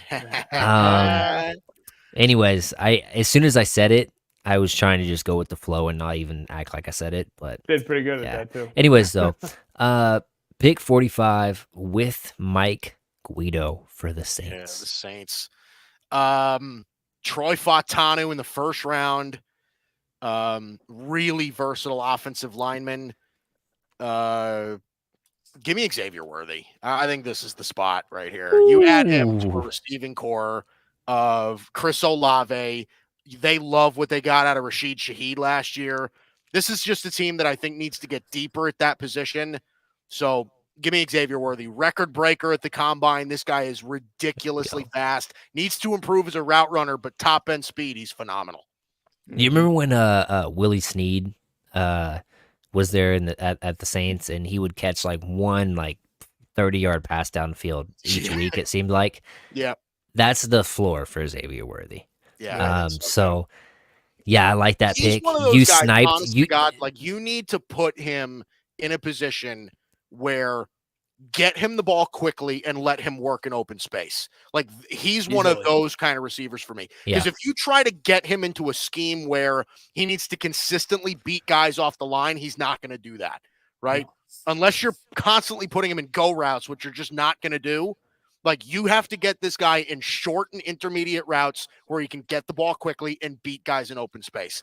If they do that, then Xavier Worthy's going to be a hell of a player in the NFL. You sniped me again, though, because I was thinking Colts for Xavier Worthy. But it's okay. It's okay because I'm going with Ricky Pearsall right here. My guy. They picked Julius Brents last year as a cornerback. So it's one of those things, man. Yes, they need DB help, but they spent a good, high value pick on a DB last year, and Ricky Pearsall, he just catches everything, hands. He's a solid route runner.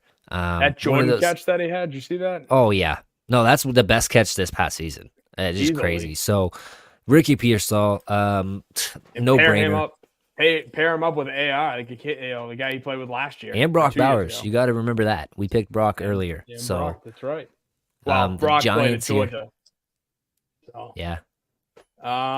Let's see. You know what's funny? When I was at Florida, one of the guys that I was trying to get our coaches to watch was Mike Sanderstill. And really? Yep. Okay. They wouldn't watch him. And so that's where I'm gonna go. I'm gonna go with Sanderstill here. That's my guy. Keep him up, in the Northeast. With solid the Giants. Corner.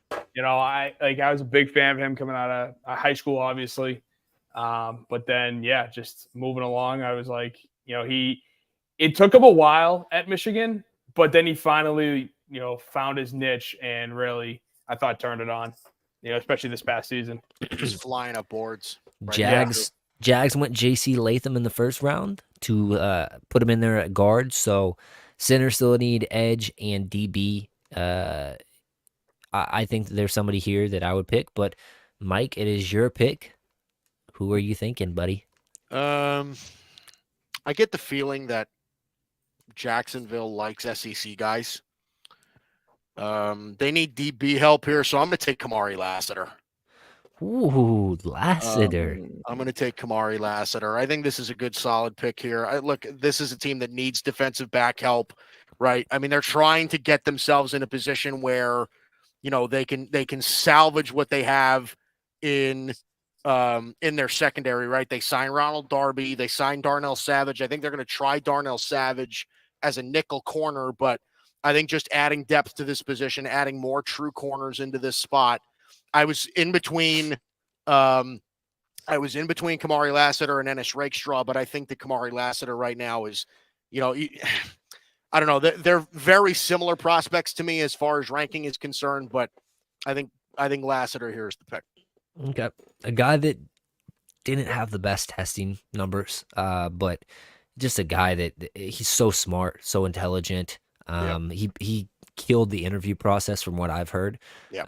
And he's a guy that Georgia is one of those premier programs. He started very early for Georgia, and that's just one of those things. Like it's another check. Like if you start at one of these programs early on in your career, it's a plus for you. And Right. Lassiter's just he checks that box. Right. The Bengals here, this is where they are going to try to get a tackle for Joe Burrow.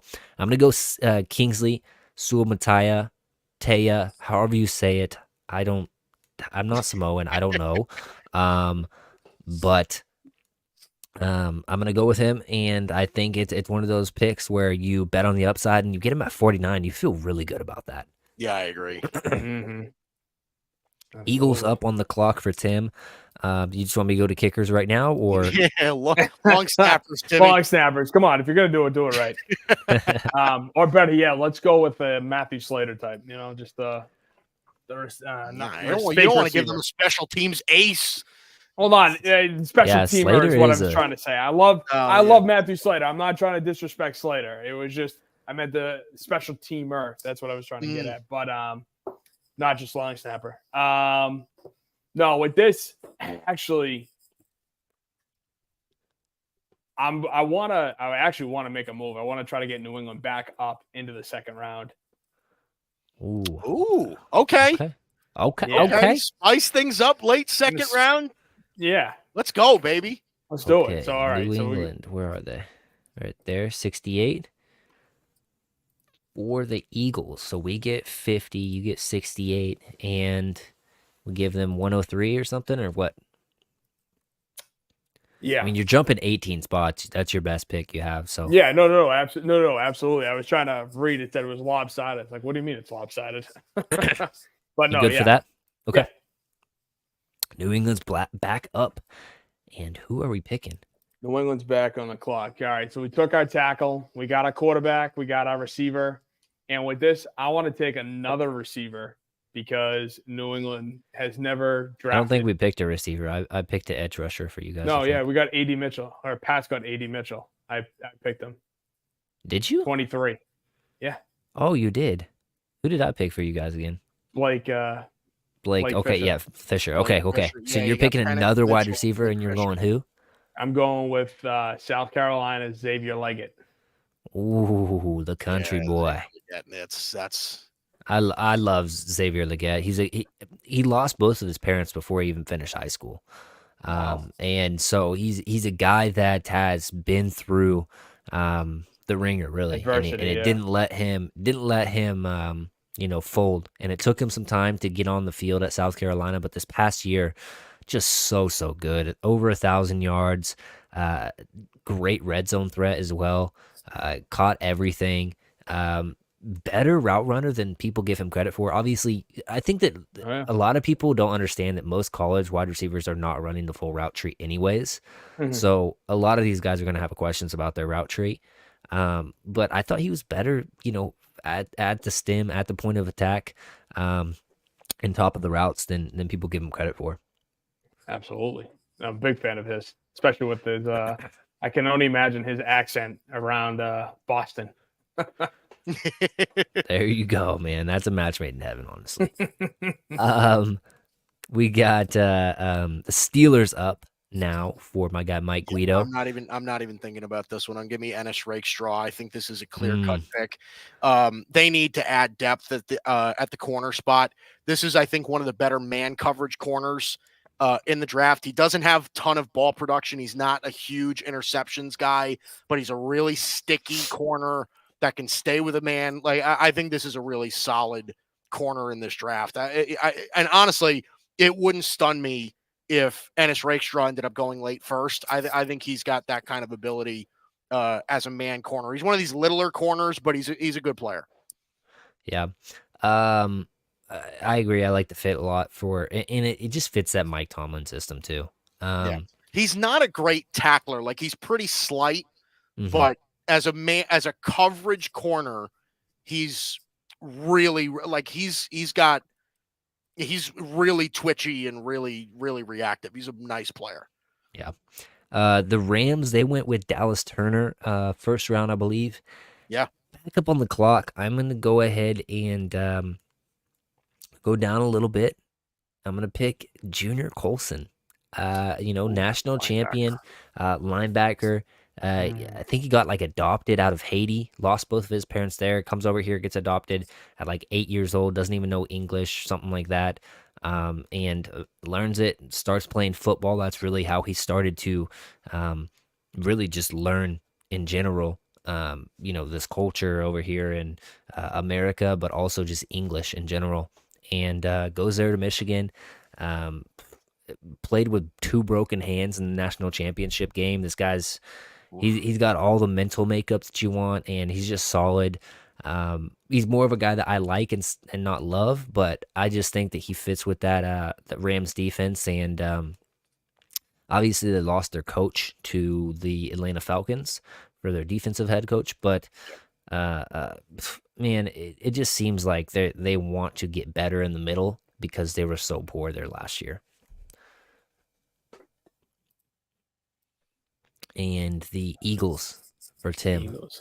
Yeah, who do we take with Philly before? So it's Kool-Aid McKinstry, and then you traded back with New England. So that's it. Okay, that's it. Correct. Yeah, I think they definitely we're gonna need DB help. Again, double dip. Yeah, well, actually, I think it's reasonable that they take a safety. That's where I was going. I was going more safety. I was thinking of who was just Bullard. TJ Bullard. Thank you. Yeah. It's like a Javon Bullard. Okay. Yeah. I like it. The Browns, man. What do the Browns need? Interior defensive line. Yeah, this is kind of where. You know what? I'm gonna go with Edgerrin Cooper. I just think that, I know I'll snipe people from everybody. For the Cowboys fans, that hurts. But yeah, no kidding. Edgerrin Cooper, just a twitched up guy. You can use him in some pass rush,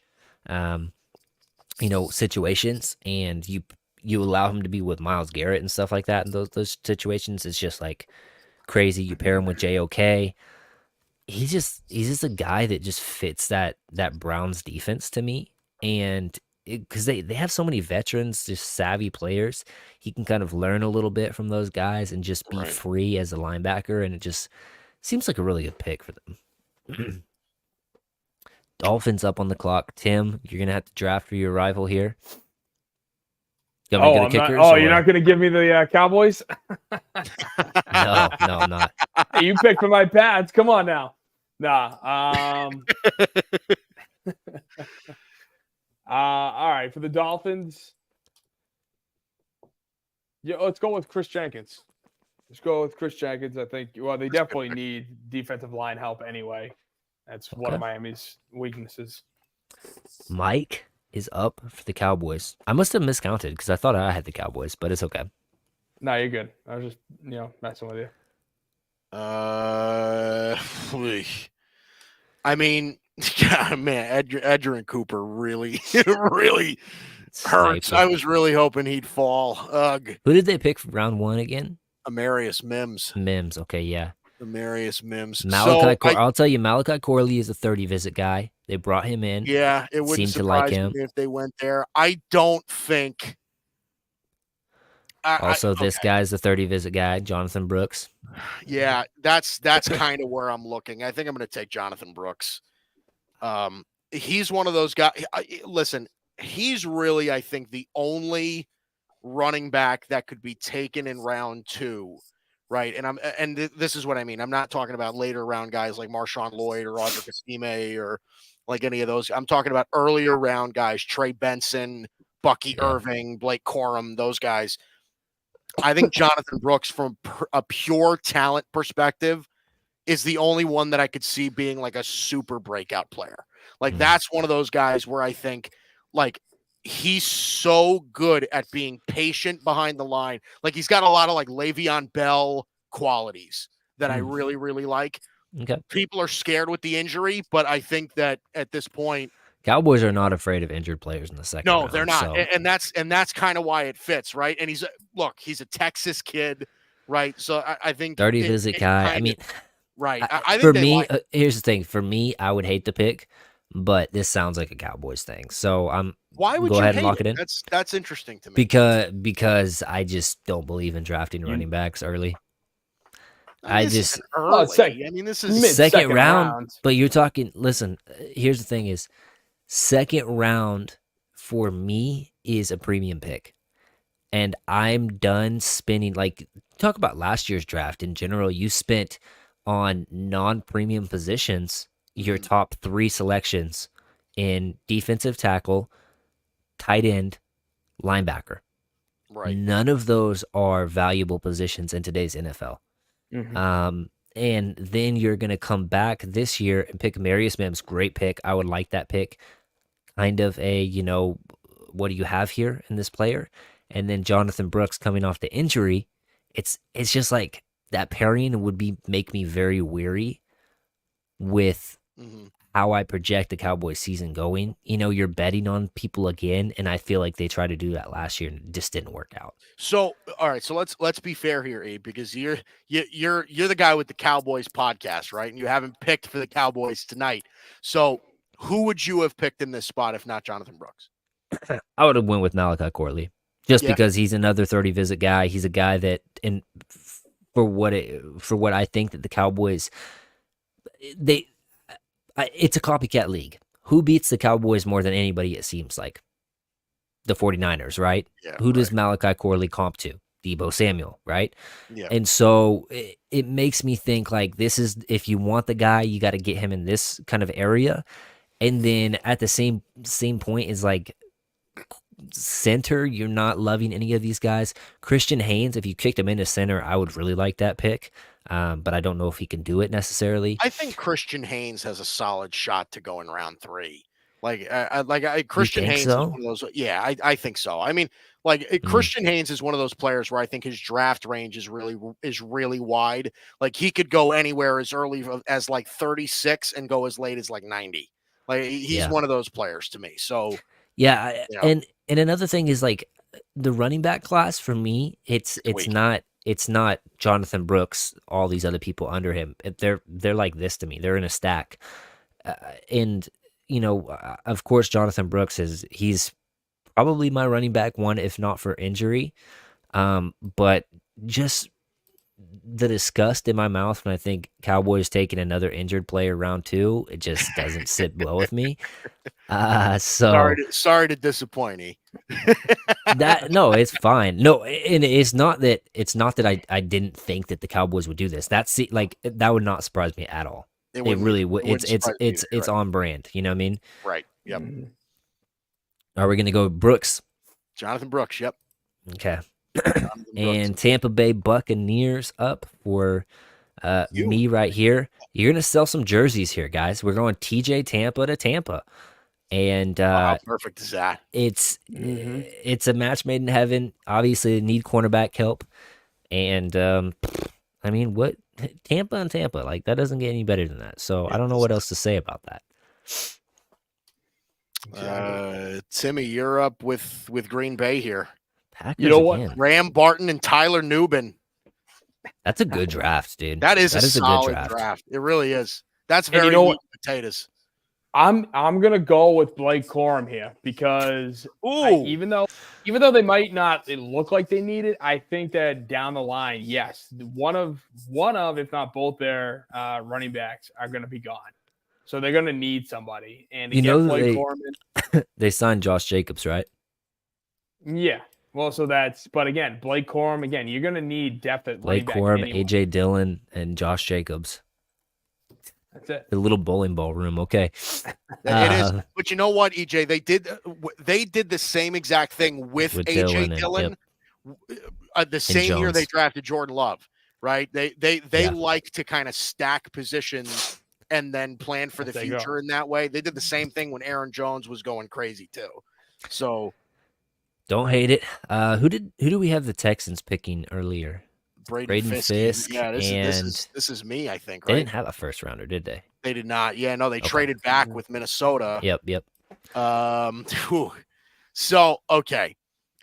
I am like really tempted to just keep stacking this wide receiver room. Do it.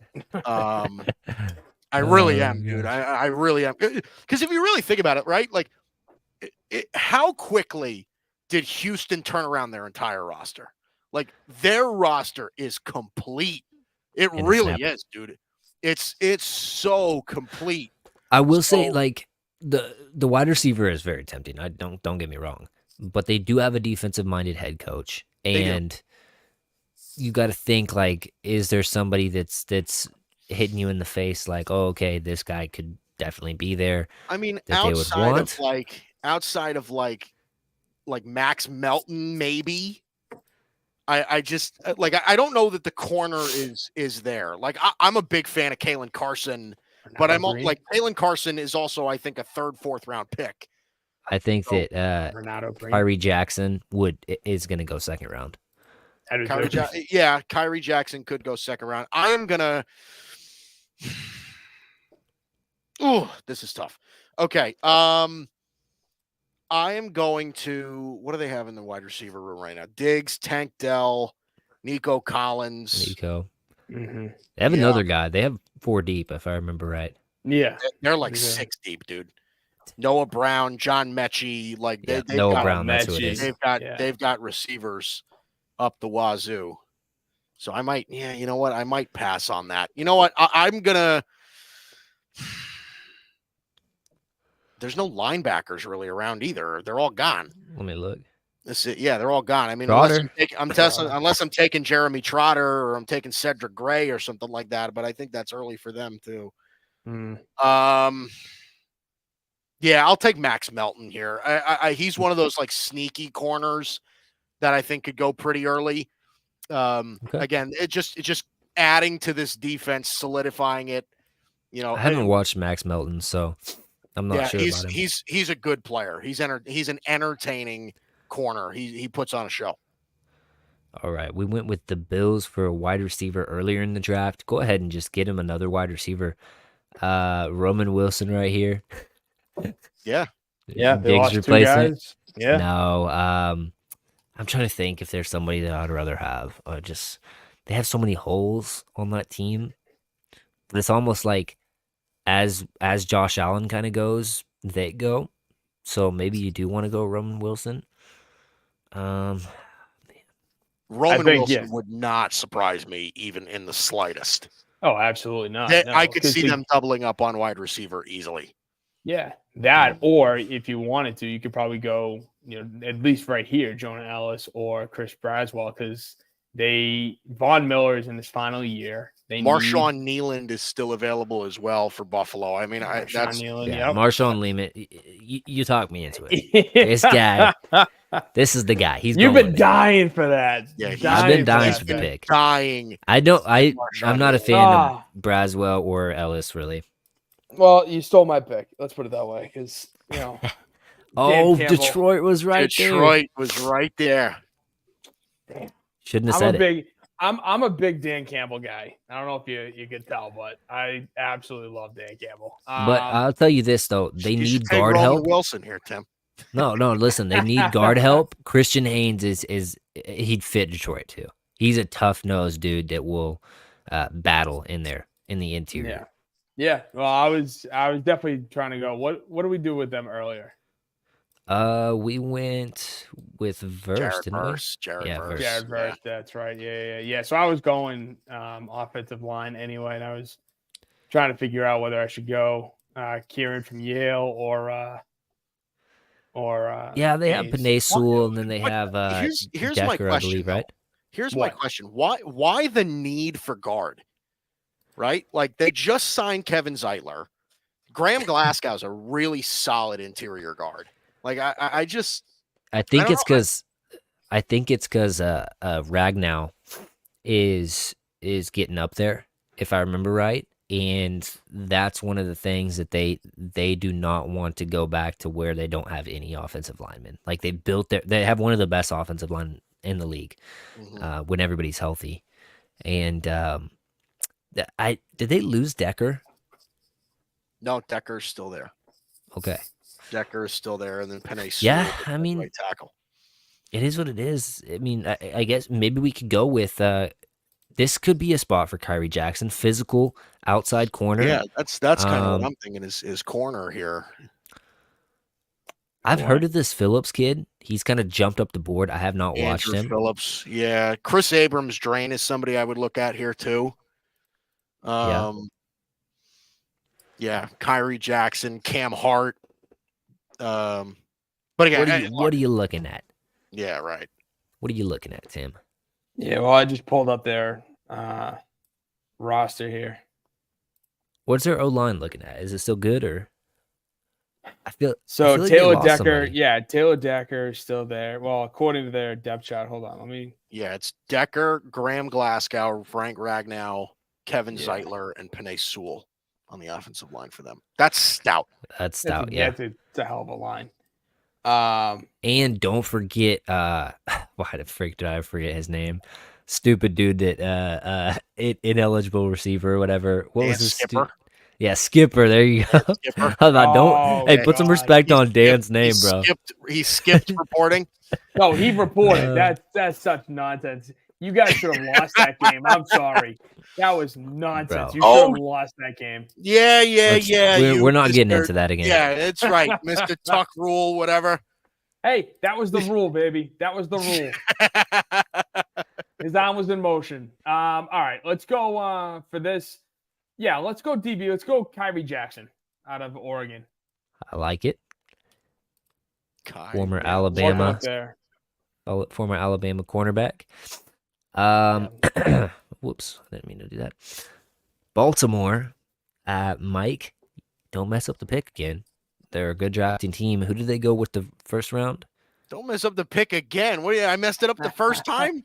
No, Tyler Guyton. I'm not big on Tyler Guyton, but go ahead.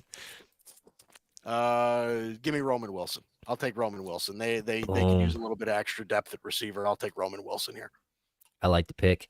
Offensive. Who the Niners go? Jordan Morgan. That's right. Okay, so I already filled that. Cornerback. Yeah, I think Renardo Green fits in there. Just a guy that has good hands, can play on the outside. Not the most physical, but he'll come up and hit you. I think that, the Niners, obviously, they like those guys that can play heavy press, but Renardo Green at this point is just too good a value, in my opinion, to let go. So I'm going to go with Green. And I haven't watched Phillips, so I don't know. Maybe he is better. But I'm going to lean on who I've watched a little bit more. Chiefs up here. You got the Super Bowl champs again, Tim. Who did they go with round one again? Kicker. Nate Wiggins. Nate Wiggins. Yeah, give them a kicker and just be done with it. No. Hey, you got Kieran Amagachi right there. You got wide receiver as well. Malachi Corley would be disgusting in this offense. Yeah. I would hate to see it, but yeah. Yeah, well, I think they also need O-line help because Jawan Taylor there was a friggin' disaster lining up offsides almost every single play. Yeah, yeah, it's true. So yeah, let's take the Ivy League smart kid. Karan Amagachi. You probably won't have to worry about this guy getting in trouble, at least, because he's from Yale. Like, you got it, probably pretty smart. Ivy League. Here is our first round mock. It only shows the first round, unfortunately, but I'll run through these real quick. We got the Bears going Caleb Williams, the Commanders going Drake May, Jaden Daniels for the Vikings, Marvin Harrison Jr. for the Cardinals, Joe Alt for the Chargers, J.J. McCarthy for the Giants, Malik Neighbors for the Titans, Quinyon Mitchell for the Falcons. The Bears get Romo Dunze, pair him with Caleb Williams, Fuaga to the Jets, Michael Penix to the Patriots, crazy Bo Nix to the Denver Broncos, Terrion Arnold to the Raiders, Troy Fatanu to the Saints, Brock Bowers to the Colts, Byron Murphy II to the Seattle Seahawks, J.C. Latham to the Jags, Newton to the Bengals, Turner to the Rams, Fashanu to the Steelers, Dolphins with Dijon or DeJean, however you want to say it. McKinstry to the Eagles. Mitchell to the Pats. Amarius Mims to the Dallas Cowboys. Graham Barton to the Packers. Tampa Bay Buccaneers getting Latu. Then we got the Cards again with Darius Robinson. The Bills with Brian Thomas Jr. dropping down the board, but they got a stellar player there. Jared Verse for the Lions. Tyler Guyton to the Baltimore Ravens. San Francisco 49ers go Jordan Morgan. And to end it out, Nate Wiggins with the reigning Super Bowl champs, the Kansas City Chiefs. And I don't know what you guys think overall, but I had a lot of fun with that. I thought that, I mean, I liked all the picks I did. I don't know about you guys. I didn't like your guys' picks as much as mine, but no, it was a fun time. And It was. And by the way, check your watch. What did I say pre-show? It's true. hey, perfect I thought you were timing. being conservative, man. I really did.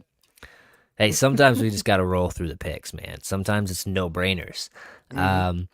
But yeah, man, I think that the Cowboys did terrible, but no, I'm just kidding. Mike. Hey, I actually do like the Mims pick. Anyways, though, guys, if this is your first time on the GRYD Network, I know some people were on from my channel, but this is more of a GRYD Network kind of a thing. And so with that, we do all sorts of sports. It's not just Cowboys or football. My guy Mike has a great baseball show that he does with another co-host that's also with the GRYD Network. Tim, he does all sorts of sports. He doesn't just do football. He does basketball. He does baseball, look hockey, at Al Horford back all there. sorts of Look at stuff. that. So if you guys are interested in any of that, do check out these guys' channel. Do you guys have anything else to say before we pop off here?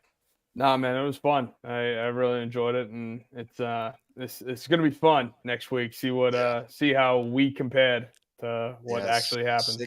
Six more days until Karan Amagagie goes in the first round. I'm just waiting for it, man. Hey, just 6 waiting for it. quarterbacks though. 6 To Dallas, quarterbacks right? in To the ours. Patriots, Karan Amagagie to the Patriots first round. Just waiting for it.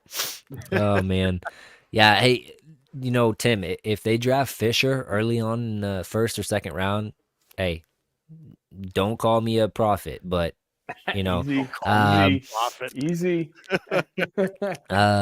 no, but it was a great time. I respect these guys for getting on here, chopping it up, and talking NFL draft, and it's gonna be a fun time Thursday night next week when the Cowboys when the actual draft starts.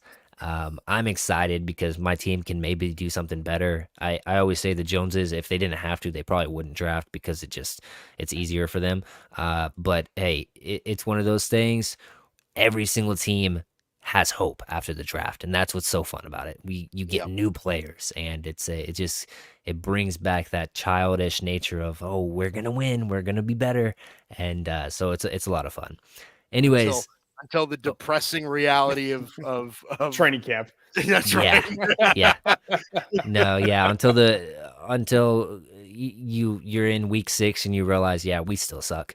Anyways, it's a lot of fun. If you guys are still on our side, please do leave a like, leave a comment. Just helps us grow. And with that being said, peace.